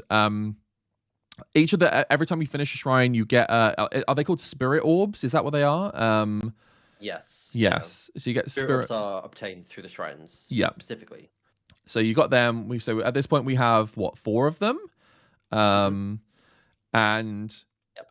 yeah, you have four of them. And once you're done with the stuff that he wants you to do, he tells you to go to the Temple of Time again. And when you go there, the statue that we couldn't pray to originally because it was like it was just kind of like a statue. It was just a rock statue. Is now all shiny and pretty, and you can pray to it. And when you do so, it tells you that you can get benefits from. Basically, you collect the orbs from the shrine, and then you use them to get either a stamina boost or a health boost from, Yes. I assume, these shrines. I don't know. Are these shrines one use only? Do you have to find different shrines, or can you bring these orbs back to a shrine that you've already been to? You can bring them back to a shrine you've used. Okay. That's good to know. There's multiple. I don't remember going back to that same shrine at the Temple of Time. But another one that I have used before is reusable. Yeah. Okay. Well, I that's good to Also, know. That's good to know. these boosts that you acquire by converting your spirit orbs into either stamina or health, they're permanent buffs as well. They're not temporary. So once you've got your extra whatever, you'll always have that, thankfully. Yep. I'm assuming that you can use food to temporarily increase your health and stamina should you want to. There are certain things you can do, yeah. Okay. Different recipes. There's quite a lot of ingredients that you can collect, and then cook up to give different boosts. And they are quite useful. I don't remember using too many of them during my first playthrough. I'm a bit of a hoarder. I tend to collect items in games, and I always go back to RuneScape with this because it's part of my life quite deeply. But it's the same there. My bank is filled with so many items that I think I might use at some point. I'm terrified to use it. Absolutely. And then I might stop playing the game. I will without do using this. them. I will do this with any game I'm playing. Again, going back to this is how I was taught to play games. I've always been taught that if you get given an item, it either has a reason or could be really, really useful. So hold on to it for when you really need it. But the definition of when you really need it for me is always, well, whatever's after this. Not this thing right now. Whatever is after this is obviously what I'm going to need to use this for. And then when the whatever is after this becomes the this, I then go, well, whatever is after this is going to need what I have in my inventory right now. Yeah. And then that's how I end up finishing games like Final Fantasy X with an inventory full of like 999 potions because I didn't use a single one of them because I was too scared to. You're terrified. Yeah. Literally Even too terrified. boss fights. It's like, this is a absolutely, boss fight. This is really important. Yeah. This is where you're supposed to use your items that you've collected to make it easy. Yeah. No, I won't. I'll just struggle. Not even a little bit. Have you played Final Fantasy X? The only Final Fantasy game that I've ever played is 14. And Okay. that was for a very brief moment. That's fair. So, spoilers for Final Fantasy X, if you're listening, and let's skip forward 30 seconds or something if you don't want to hear some spoilers. But there's a boss in Final Fantasy X called Unalesca, and she has 3 stages to her, but that is not explained anywhere. And each of the stages gets incredibly more hard. I personally feel like she is the hardest boss in the game. And that boss has warped me for life. Because as a kid trying to beat that boss, every time I got one of her phases down, I celebrated and then found out she had another phase. And so I was like, well, I just used all my items in the first phase. So I die, have to go back and figure out how to do it without using any of the items, use them all in the second phase just to find out she had a third phase, and then have to do the entire thing again. That boss has scarred me for life. Dark Souls moment. Literally, like that was my Dark Souls when I was a kid. And now anytime that I'm in a situation where it's like, use your items, I'm like, no, because she's going to come back. They're going to come back. So I'm very much the same. Yeah. Apart from arrows in this game, I am using them with gay abandon. I am firing arrows. You're quite happily finding them. Literally, yeah. I've got no problem. That's no problem for me. So explain what happens. Explain what happens when we've done all these things and we go back to the Temple of Time. So we go to the Temple of Time and we can use our spirit orbs to pick either health or stamina. What did you pick, first of all? Oh, good question. I picked stamina. Oh, so did I. Yeah, I picked stamina too. Yeah. At that point, things either were only doing like a quarter of health or one-shotting me completely. And I was like, I don't think like half a heart, or I don't know how much it gives you, but I was just like, I don't think like a bit of health is going to help me. But like being able to run a bit faster or climb a bit longer is going to like be the difference between night and day. So yeah, I had the exact same thought as well. Yeah. I think I'm going to work on stamina at least until I've got maybe another ring of stamina, because climbing, you need to climb quite a lot in this game, and whilst you can find certain gear to assist with the like reduction of stamina usage during climbing, I think you mentioned earlier you found a piece anyway already. In one of the later shrines, yes, but yeah, I don't know how I haven't had a chance to use it yet. I don't know how effective it's going to be. Yeah, it's I think it's sensible early on, especially like you said, because they don't deal too much damage right now. Yeah, but that will change, and you'll reach a point probably where you want to balance things out a little bit and focus it elsewhere. Okay. But yeah, you pick either health or stamina, and then you climb up the temple, and you come face to face with the old man again, who isn't the old man. Well, he is the old man, but there's a grand reveal. Turns out he's called King Rome. Essentially the King of Hyrule, I believe, is his. Yeah. The two identifiers he gives himself is King of Hyrule, but also Zelda's dad, I think. Yeah, he is the father of Zelda. Yeah. Which is he tells us himself is the voice that we've been hearing this entire time, from when we woke up and we heard Link over and over again. Shock horror. I know, what a surprise, the grand reveal. But it's a bit of a lore dump. It's a lot like it is, yeah. Because it isn't just like the reading text and the dialogue you flick through. There's also a cutscene, which is fairly lengthy as well. It kind of just throws it all at once very, very quickly. Which I don't mind too much. I don't mind if the lore is voice acted. I'm not a huge fan of reading text and dialogue. But the voice acted stuff I'm okay with. Visually, it was quite pretty too. Looks quite pretty. Quite pretty. What happens then? Oh, he actually does mention as well.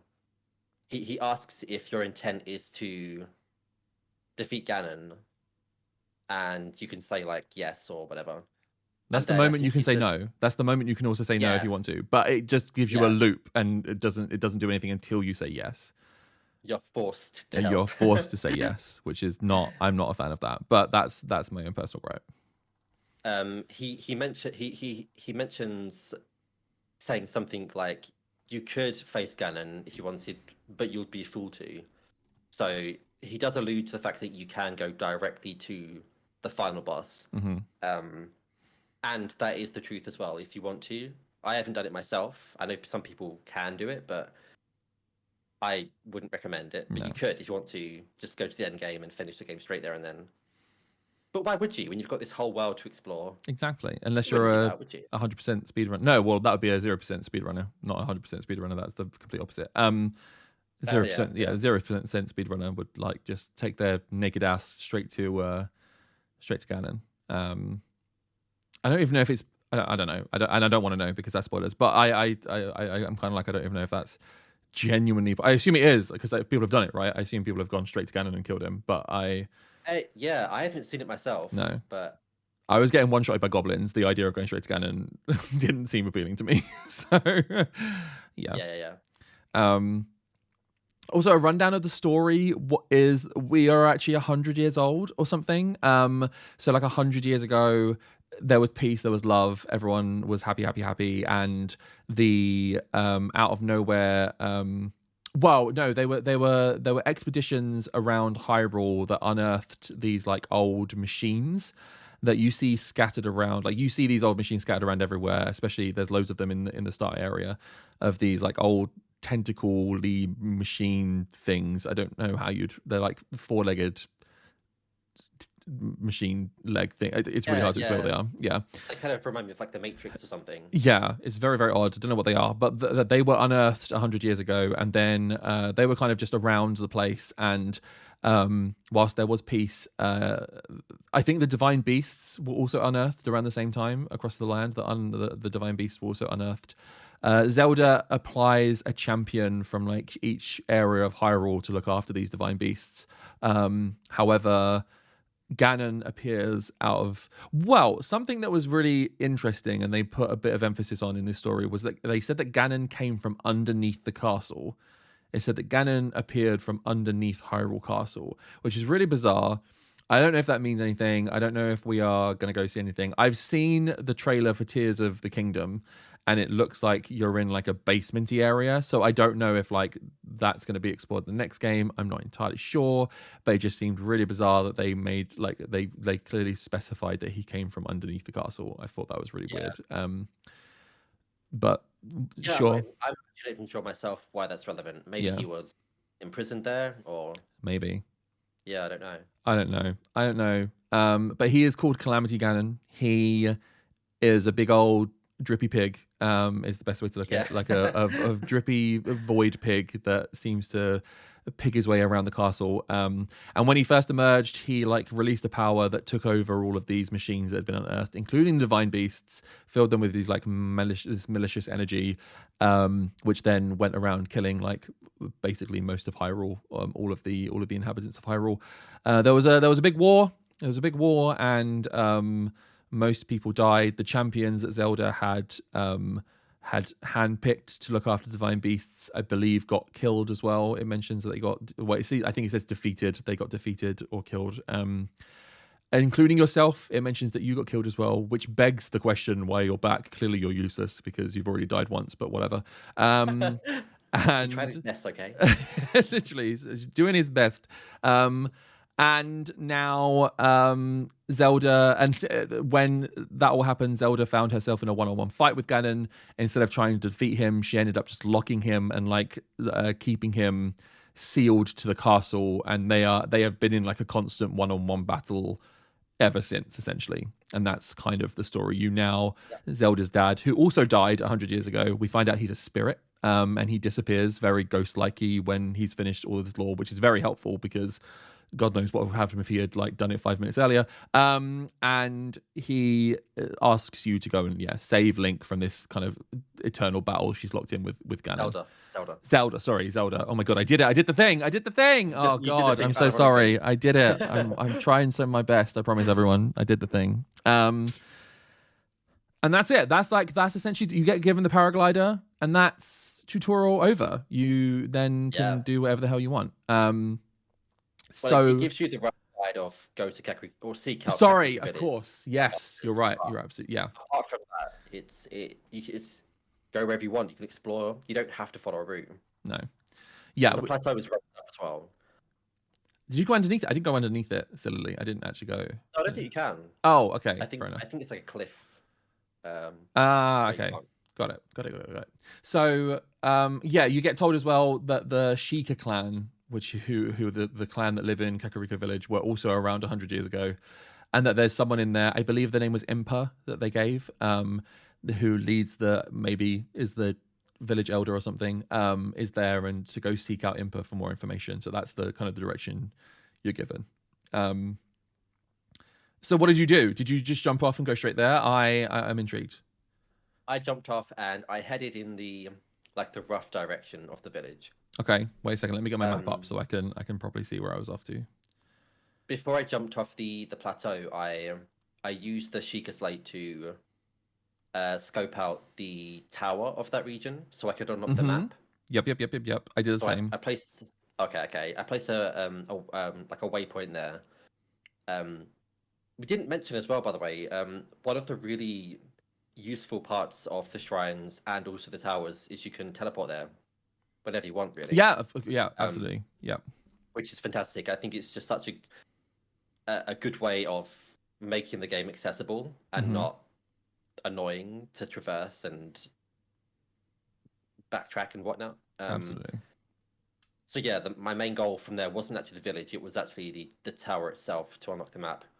But along the way, it was just really seeing if I could cause chaos and get some loot and collect some items. And if I saw a shrine or two, go for it. I That's did find a fair. couple of Korok seeds along the way as well. Okay. So Okay. when I saw them, I kind of made sure I beeline for them too, That's fair. That's fair. because there's a lot of those.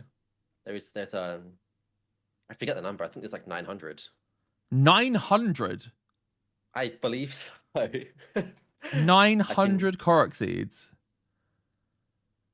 I can tell you the exact number if you want. It's 900. Okay. Well. So they're everywhere. Even even if you think you've just found one, or even if you know you've just found one, there might be one within just a stone's throw.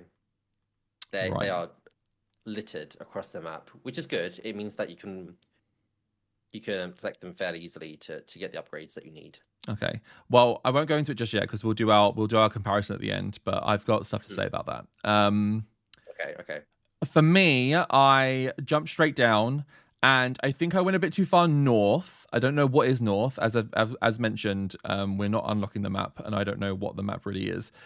But there's an uncovered bit north of us, which I think is the central, like is the most middle part of the map, it seems. And was Yeah. immediately accosted by a fucking huge flock of bats. Of which I'd With like the one eye. yeah, which we'd seen before, but in like literally they came at me like in single form. There may have been two of them, but like they were singular.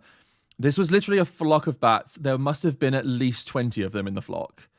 And Okay. they immediately targeted me. The music changed the second I hit the floor. The music went immediately into like danger mode. And At this point, what I did you have weapon wise? Did you actually have weapons to use against them, or did you? I so I think I had like some claymores and stuff like that, just things I've been picking up. I had the axe, obviously. I had the hammer that I got from one of the shrines. But I was still in bow mode because obviously I'm just using bows everywhere.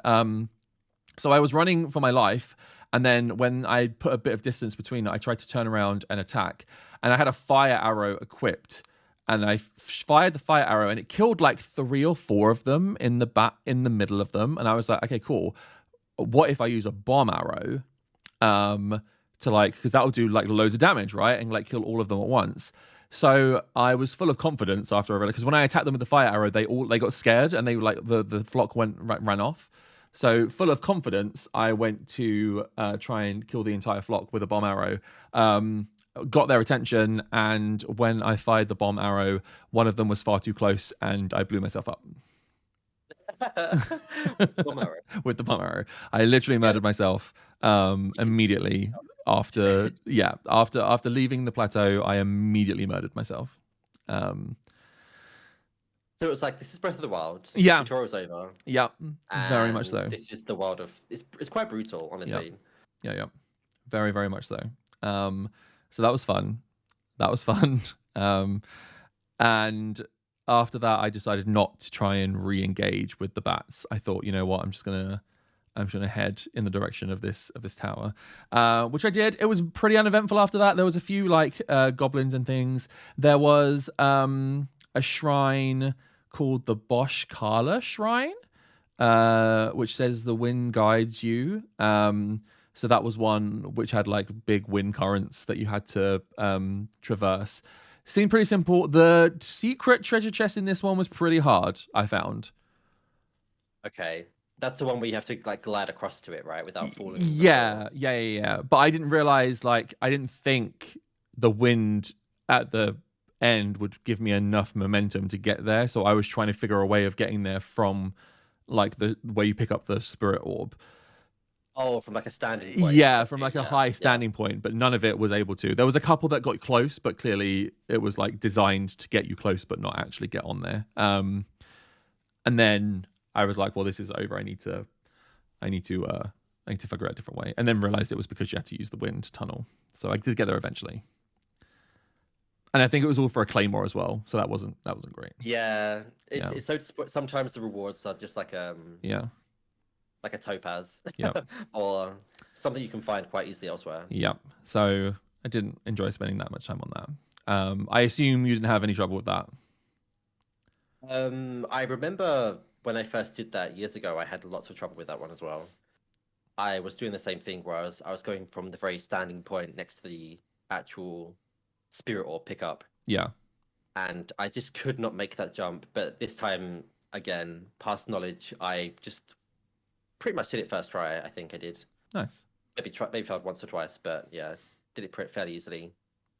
I do enjoy even replaying the shrines a second time. I enjoy it. I think it's quite fun, especially because well, there's so many of them to start with, but after so much time has passed, they're kind of still quite refreshing, and you've forgotten how to do them, sort of thing. Yeah.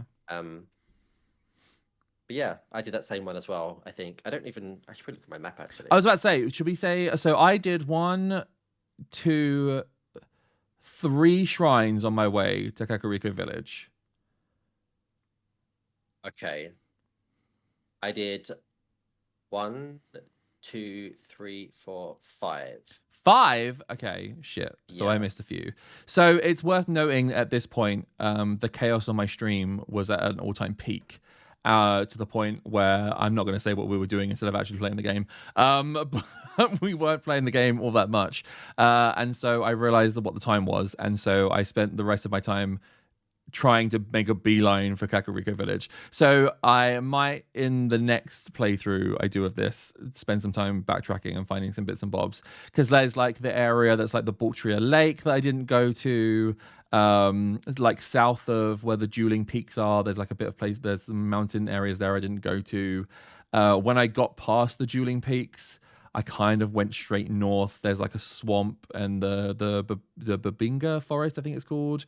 Mount Rosundo.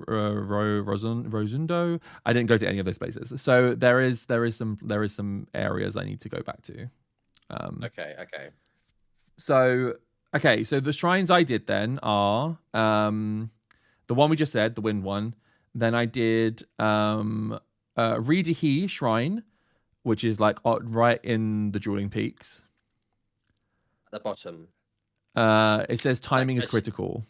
Yeah, okay. Yeah. Did that one. And I'm trying to remember what that one was.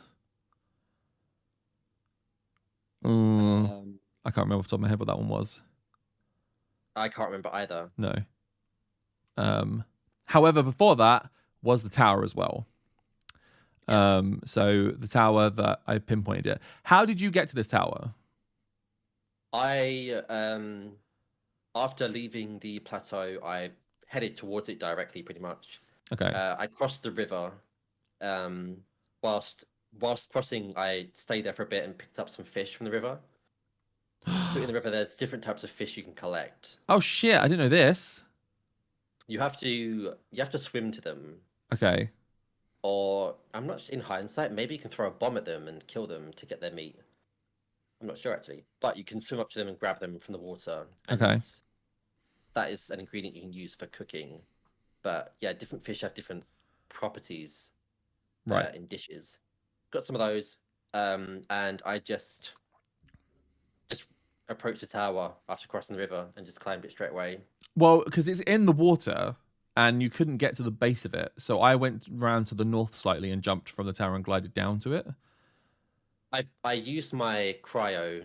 This is what I was during a few thinking, yeah. parts. I didn't Yeah. even think about using the cryo because my brain hasn't quite grasped that I've got these things that I can use in the open world. In my brain at the moment, these are things to solve puzzles in shrines, not to Oh yeah. utilize Yeah, in not the open outside of it. world. Yeah. So Yeah. I need They're to. good. You can kind of form your own bridge of sorts. Yeah. Yeah. I didn't do that. Yeah, the cooking system is good, Gary. I haven't used it much, I'll be honest. But it sounds like I need to get my hands on the fish. Are you okay, Leem? Yeah, my computer screens have been turning off lately. It's fixed now. Oh, okay. Is it because My Leo keeps going behind them and knocking the wires? they both of my cats have a habit because the screens get so hot and because it's been so cold here, cost of crisis living, heating's been off. So they either go behind my computer screens and just lay there, or they will lay on top of my computer tower itself because it's really warm on there too. Right. I hope you're like cleaning the fur out regularly. Next question. Let's carry on, shall we? So yeah, tower, relatively easy to get to, not too much of a challenge. Go to the top of it. They also give you, a new ability at the top of this tower, which is to detect where the shrines are. You get like a radar. So when you're looking at a shrine, you know, pardon me, you know that there's a shrine there. Which is nice, although I found that it wasn't the easiest thing. Like the Rahidar, or whatever it was called, shrine, was kind of difficult. Like it was underneath a mountain. So I was convinced when I was looking at it, because I was looking at it from the other side of the mountain, it was like there's a shrine right in front of you. So I was like, oh, it must be at the top of the mountain. So I spent like a good 5-10 minutes trying to climb up the mountain, realized it was never going to happen. So then carried on going towards Kakariko Village and then found it underneath the mountain, which I found I was a little bit, I'm not gonna lie, I was a little bit peeved about So there is actually a shrine on top of the mountain as well. that. Okay, so I wasn't wrong So then. You weren't incorrect. Okay. There's actually the dueling peaks. You pass through the center of it, through the river area down below, right? There's a shrine on each of the peaks. So there's actually 2 above you. Oh, okay. And that's where the sensor can be a little bit like annoying to use. It feels harsh to give you like a new feature and then immediately cause confusion with it in the closest shrine that you have. That feels a bit of a dick move. There's definitely like a distance thing to it. Yeah. So I don't know if at the very base of the peaks, if it would pick up on the ones at the top. Yeah. But it might do. I didn't really test it actually. Okay. But yeah, so there was actually like a couple of them above you as well, which are the ones that I did that you didn't do. Right. So you went to you went to the peak of the tower. Yeah, after the tower, I jumped off the tower and I used my glider to go onto the mountains themselves. I tried to do that as well, and it didn't work. Well, I don't know. Maybe I climbed it wrong. I don't know, but I tried that. There's a way to do it. Oh, of course, there's a fucking way to do it. Of course there is. Well, I'm definitely backtracking to get those 2 shrines because I knew they were there. I need to figure out how to get up that mountain. Apparently, I tried to find like a little ledge or something that was like jutting out that I could like recover my stamina on, but every time I let go of the wall, I just plummeted to my death. Yeah, you can't recover stamina unless you're like not actually climbing onto it. Yeah. Some of the climbing, like there are moments where you're climbing technically for a moment, but then it might go at a certain angle where you can actually stand up for a moment and like regenerate your stamina. But that is doable. You can do it. I believe in you. Yeah. If I can do it, of all people can do it. You don't give yourself. You're a much better gamer than you give yourself credit for. That's the problem. Yeah, I was pretty good in DBD. Yeah. No, well, you joked, but you actually were. So, okay. So the 2 shrines that I didn't do, how were they? Did they give you any trouble, or were they pretty straightforward? These shrines, uh, they are easy once you know what you're doing Okay. because they're actually linked together. Oh, okay. So they're not a typical puzzle where you have to physically like send it or climb it or do that sort of thing. You have to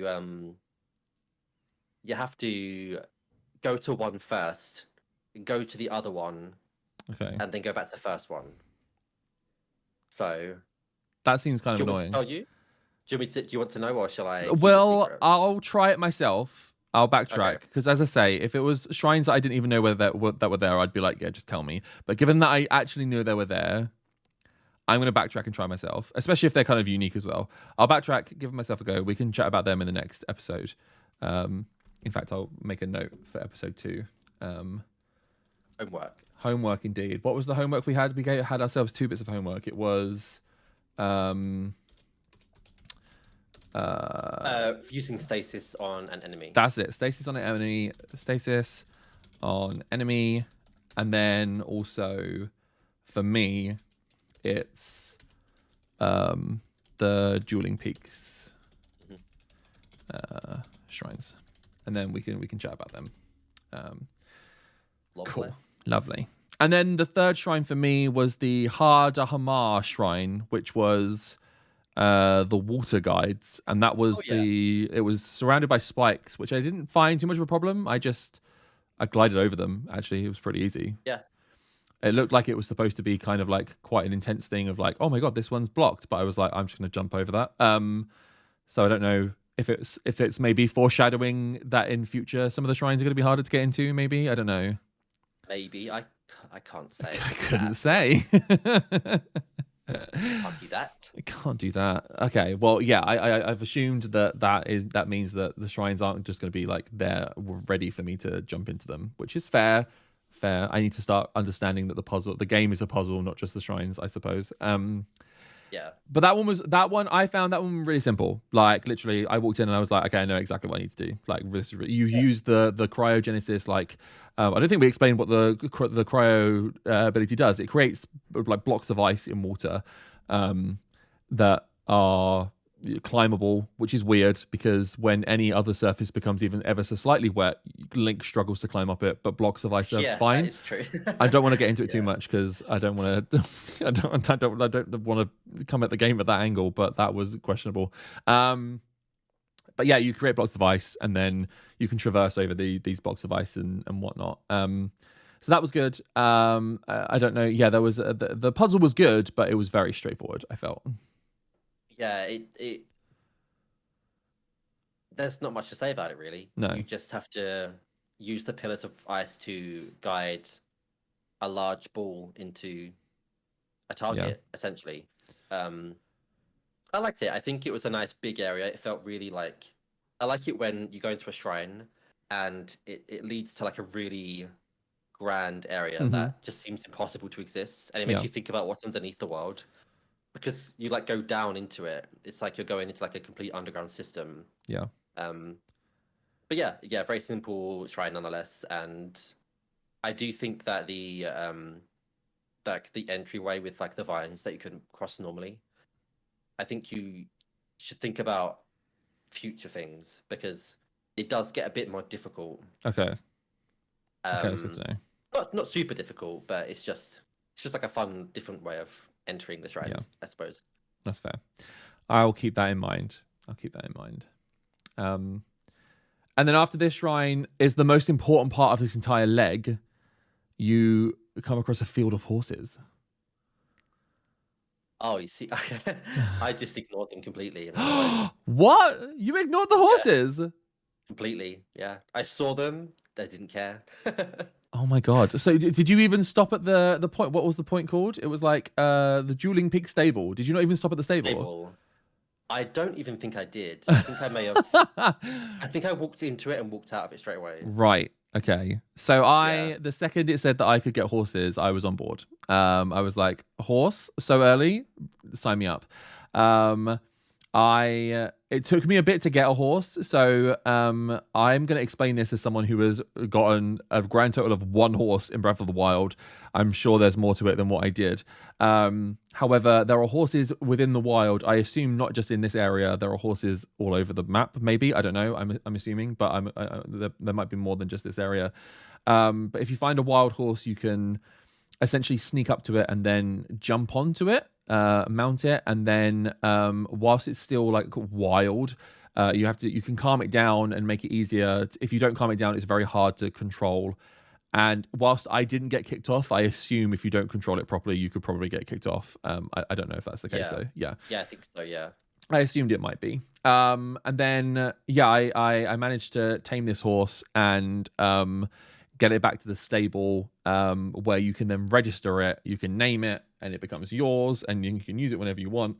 I think you can have like up to 5 stabled horses. I can't remember the number exactly, but you can have a number of them. And then when I had registered it, the horse had its own stats, and I don't know if like different horses have different stats, which I assume they might do, or you have to train them in some way. I don't know. I didn't get into it that far. I was just excited that I have my horse. You have 3 guesses to what I named my first horse. I feel like in some previous game you've called a horse Horsey. Close, but no cigar. Is there Ursi in there somewhere? There is an Ursi in there, yes. I don't know that. Wait, horses? What else could it be other than Horsey? Oh, like you've got one guess down. You've got 2 left.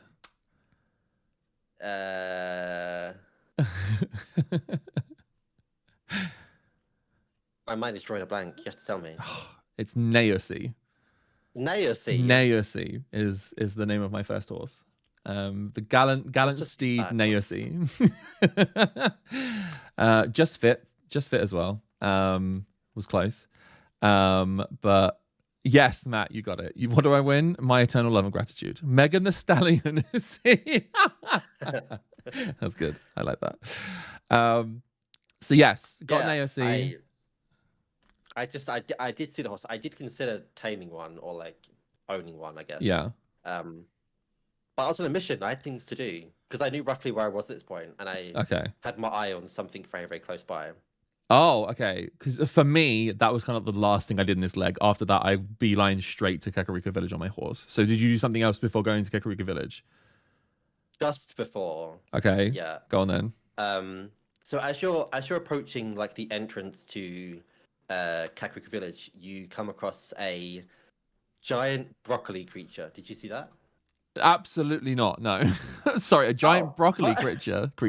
It's like a giant. Well, not giant, but it's like a big tree, a living tree, but it looks like broccoli. No, I have no idea what you're about. No, I've missed this completely. Okay, its name. So maybe you entered through a different path. I went the main path that goes from the stable to the like over Kakariko Bridge into Kakariko Village.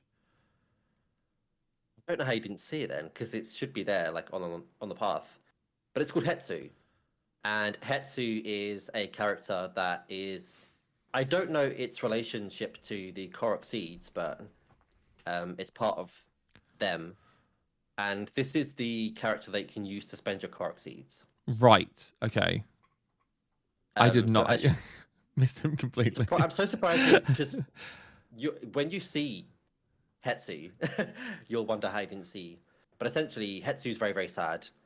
Doesn't realize that you can speak to him, and once he realizes you can chat to him, he asks a favor of you, right. And that's to retrieve his maracas.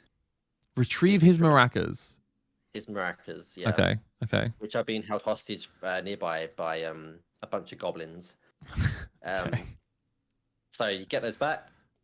Hetsu performs for you a little song. It's quite cute. Okay. And then gives you the ability to spend your Korok seeds for upgrades. Right. Which is quite helpful. Okay. That does sound helpful. Before we go into why that's helpful, did you do it when, I assume after that you went straight to Kakariko Village? Yes, I did. Yeah. Okay. I went into Kakariko Village and just stopped immediately. I didn't do anything in Kakariko Village when I got there. Yeah, I entered and I stopped too. Okay, Yeah. brilliant, cool. So that's basically where we are up to now. Which brings us on to a great point because you said that's where you can spend your Korok seeds. You said there's 900 of these fuckers in the game. I found Yeah. one on my way One. to this village. Let's do Damage our quick bounced. comparison. Let's do our quick comparison. So let me get the image up again real quick. Album. Here we go. Okay. Are you ready? Ready. Right. So in terms of, we'll go through the list here. So Love Hearts, 3 for me. Yeah. Same. Cool. Stamina, 1. I've got 1 extra bit of stamina, which is what I got right from the beginning. Yeah. Me too. Spirit Orbs I have on me are 3. I've spent 4 of them already. I spent 4. Well, I have 9 total, so I've got Right. 5 remaining. Brilliant. Okay, cool. Then Shrines, I've done 7. You've done 9. Yep. Korok Seeds, I have 2. I have 11. 11. Yeah. 11. I was kind of looking and out for these as well. I must admit, I wasn't even purposefully looking for them. As I saw them, I just went to them. Okay, maybe I need to have my eyes more open on these things because I did not see them. The one I got, so the 2 that I have, I know distinctively. 1 I got in the original zone because I was scaling around the area at the base of one of the mountains and found a little puzzle where you had to put a brick on the, like, complete a square, basically. Like there was a square that was missing a corner. Oh yeah, with the metal block. Yeah, and I didn't have anything at the time. I literally didn't have any of Magnesia, so I had to pick it up and put it down on where it's supposed to be, and that gave me a Korok seed. And then the other one was literally at the entrance of Kakariko Village. There is a very similar square, complete the square puzzle that I did, and it gave me the second one. So those are the only 2 I have. There's a lot of variety in them. They aren't just, there's quite a few of those like puzzle ones where you have to like complete the puzzles and move blocks. One of mine was I had to use my bow and arrow to shoot different targets that were flying around the sky. Oh god. Okay. Like balloons. You have to pop some balloons. Okay, that I'm not going to say that's in Genshin because again I might anger some people, but that is also in Genshin. Breath of the Wild came before Genshin. What else was there? There was one where I had to move a bunch of boulders, basically, and once I cleared the boulders away from each other, it revealed one. That one was a bit random. I didn't realize I'd get one from that, but I did. Okay. So that they're not all super obvious. Some of them are like telegraphed quite well, like the balloon one. There was like a sparkly sort of like floaty thing in the air, so I just approached it and then it spawned the balloons for me to pop. Okay. So maybe I'm missing these things. Yeah. Well, I mean, yeah. If I missed this massive giant broccoli tree, I'm probably not going to be seeing these tiny little particles sparkling around. Okay. Maybe I need to check a YouTube video of what these things are and what I'm supposed to be like looking out for. Yeah, once you've noticed like the theme of them, I think you'll see them more often for sure. Okay. Great. I got 11, and you can use those to basically upgrade your bag slots essentially. So, as you spend them, the cost of that particular upgrade increases. So, I think to begin with, you can spend 1 Korok seed on either increasing your the amount of weapons you can carry, or shields you can carry, or bows you can carry. I think it's those 3. So if I spend 1 seed on a new sword slot, the next one I think costs 2, or it might be more. It increases at least. So the more that you unlock, the more it costs. Okay. That's why there's so many seeds to find. Although I think that if you find all 900, you'll have way more than you ever need. So I mean, think the 900 is pure completionist. I don't think I'm on my way to finding 900 babes. Like that should be your goal. Well, if anything. Not saving the world and defeating Ganon. It should be the Korok seeds. Okay, I don't know if I agree with that necessarily. But that sure, that can be a stretch goal, I suppose. Cool. And that was it, I suppose. That brings us up to the end of our first agreed leg of this journey. So yeah, we felt like Kakariko Village was a good place to kind of head to start. And now we're there, I suppose the next section and what the next episode will be is kind of figuring out Kakariko Village, doing whatever story is required of us there, and then we're gonna head to Zora's domain. Yes. Which I hear is just shark people. They're just fish people, yeah. Fish people, okay. Well, actually, maybe they are shark people. Great, brilliant. Okay, well, I'll prepare myself for that. I feel like it's good to get the shark out of the way first. Yeah. Yeah, they're friendly. They're good. They're good people, though. Yeah. Sure. I didn't ask you. What did you think of like the combat of the game? The combat is fine. I figured out at the base of the second tower, technically, the first tower after the tutorial area, that if you do like a perfect dodge, you get like a flurry attack, which seems to be really good and also doesn't seem to use much of your weapon's durability either. Because I think when I figured it out, I had a stick on and it did like 3 blows, which would have usually like killed my stick. It would have like destroyed my stick, but it didn't die. I think it was badly damaged after the flurry of blows, but it survived. There was that, but outside of, I'll be honest, I was bow and arrowing my way through. I was trying to make sure that nothing saw me before it died, before I managed to kill it. Not that I'm trying to turn this into like a Skyrim sneak run or anything, but I was very much the case of kill anything before it got close to me anyway.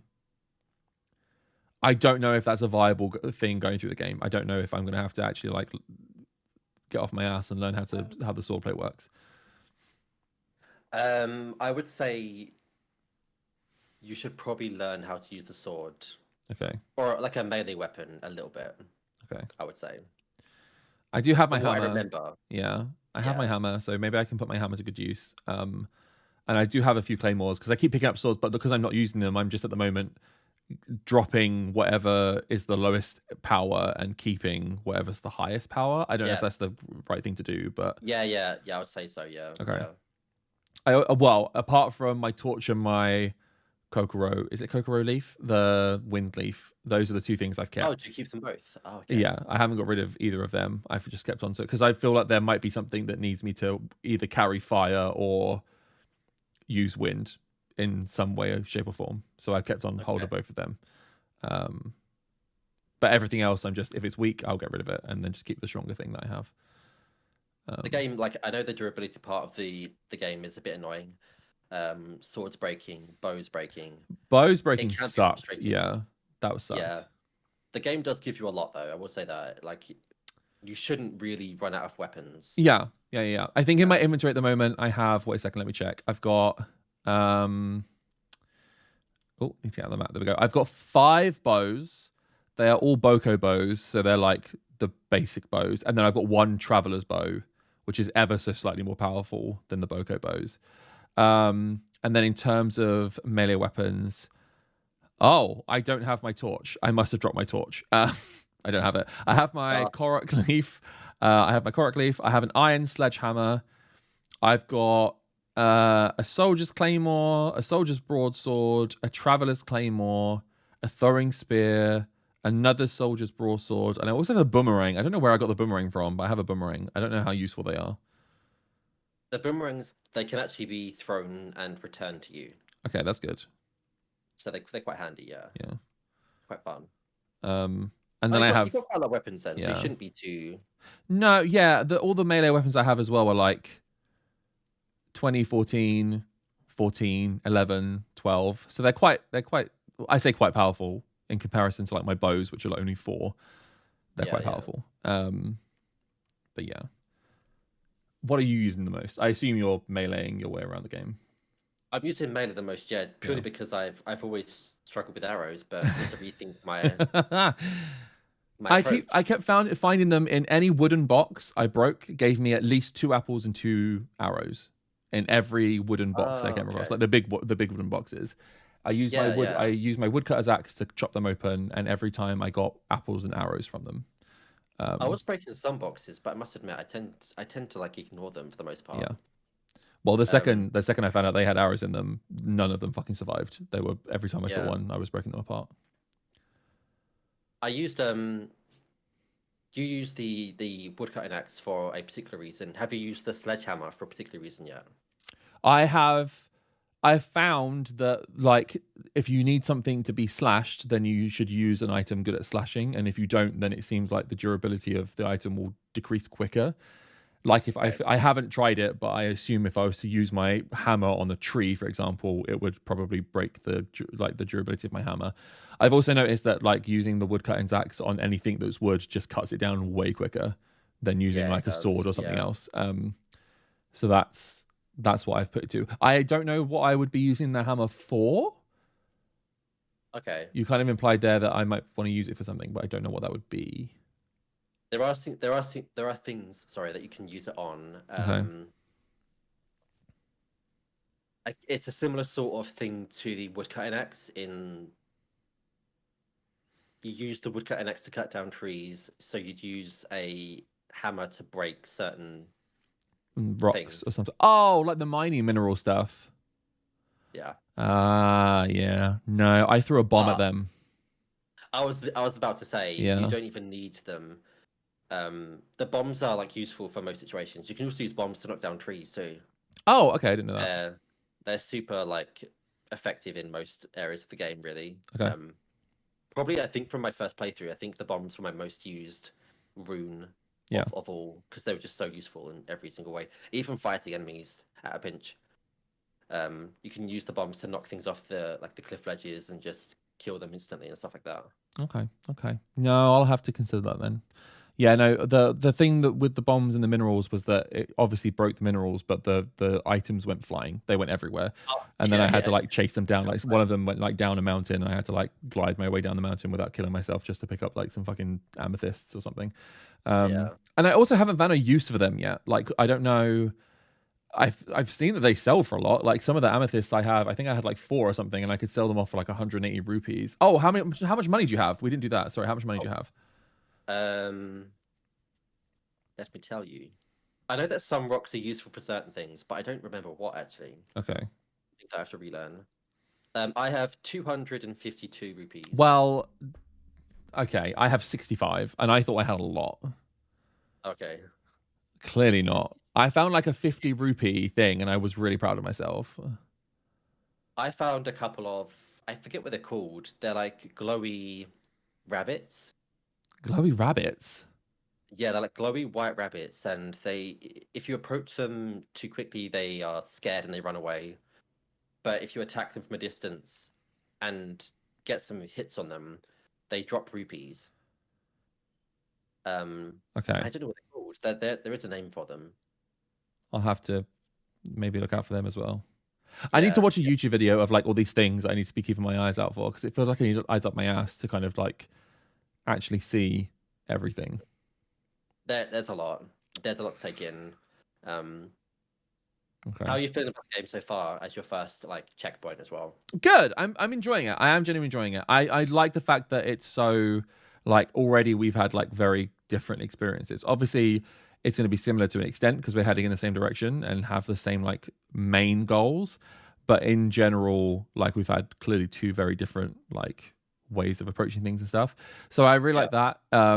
I the durability definitely is a thing for me that's annoying, and it's one of the reasons why I keep using the bows and arrows because the swords and everything was breaking really quickly for my liking. Even like not the sticks, even like a sword would only yeah, last like a couple camps and then it was like breaking. And I was like, well, the blacksmiths of Hyrule need to be fucking trained better, basically, because they clearly are making shit.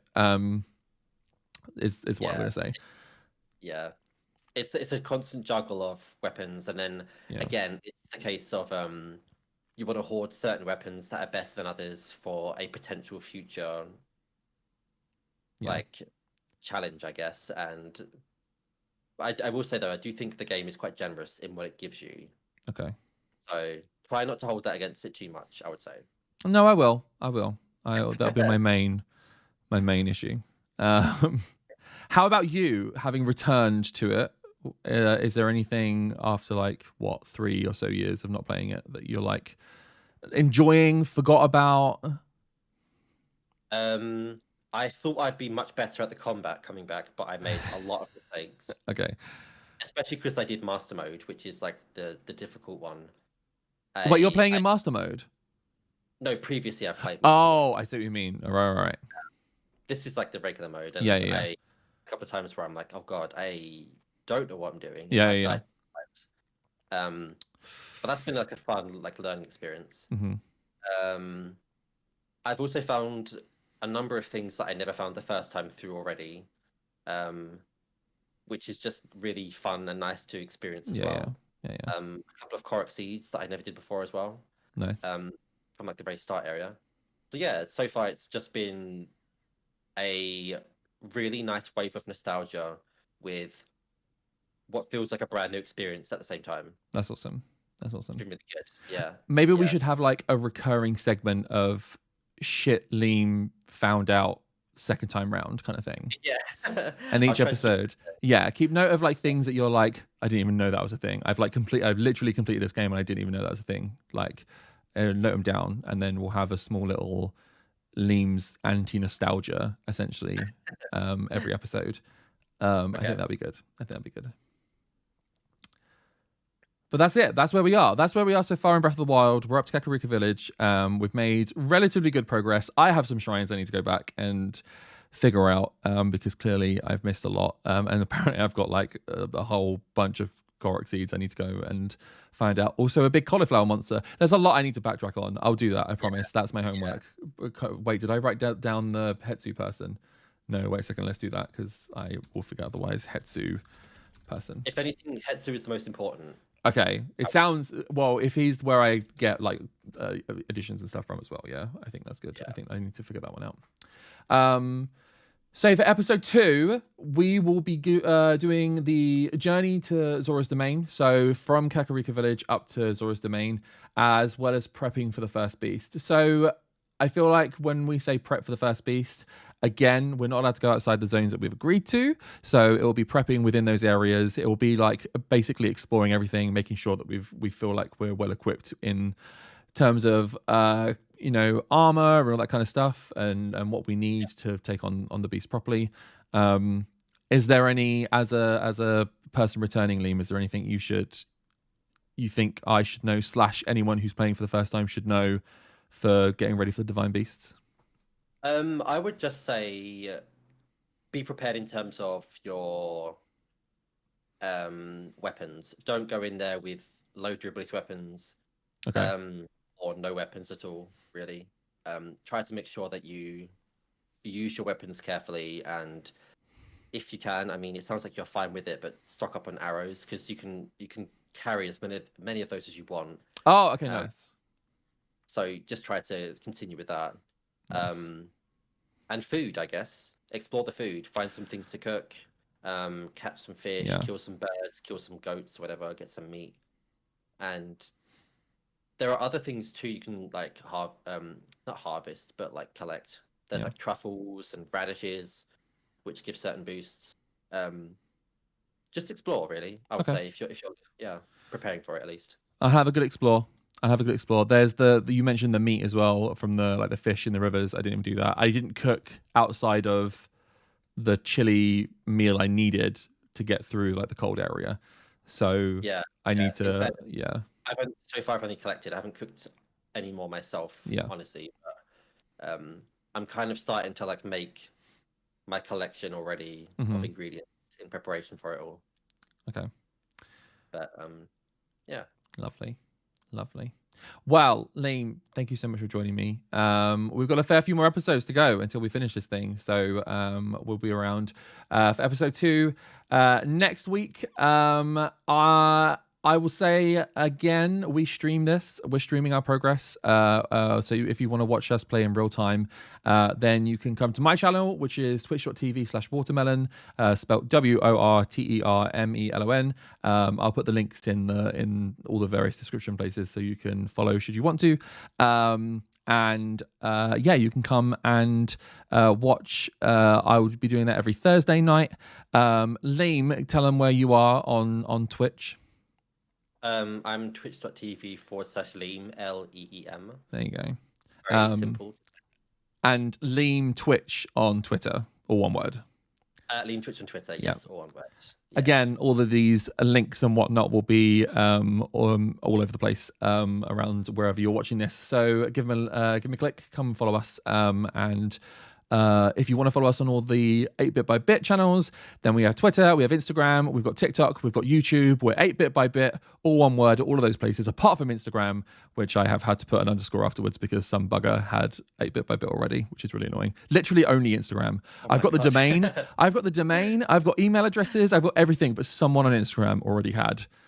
I'll hound them, don't worry. 8-Bit by Bit. If you could, I was going to say, if you could send them DMs, but please don't do that. I'm kidding. Please don't do that. Yeah, I won't do it. I promise.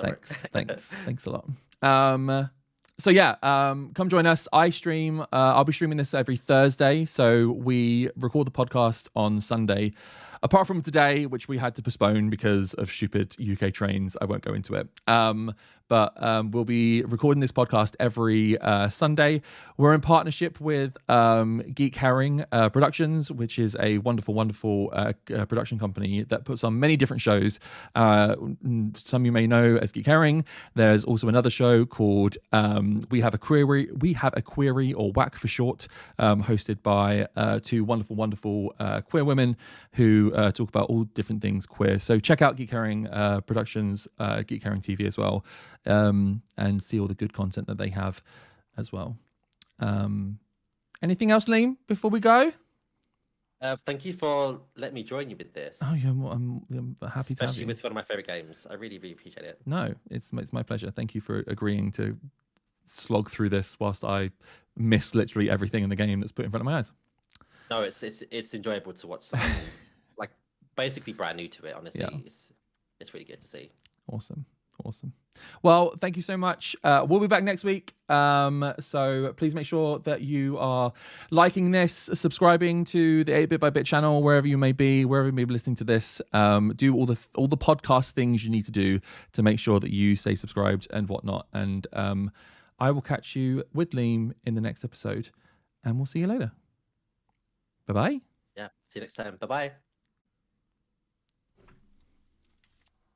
Boom. First episode done.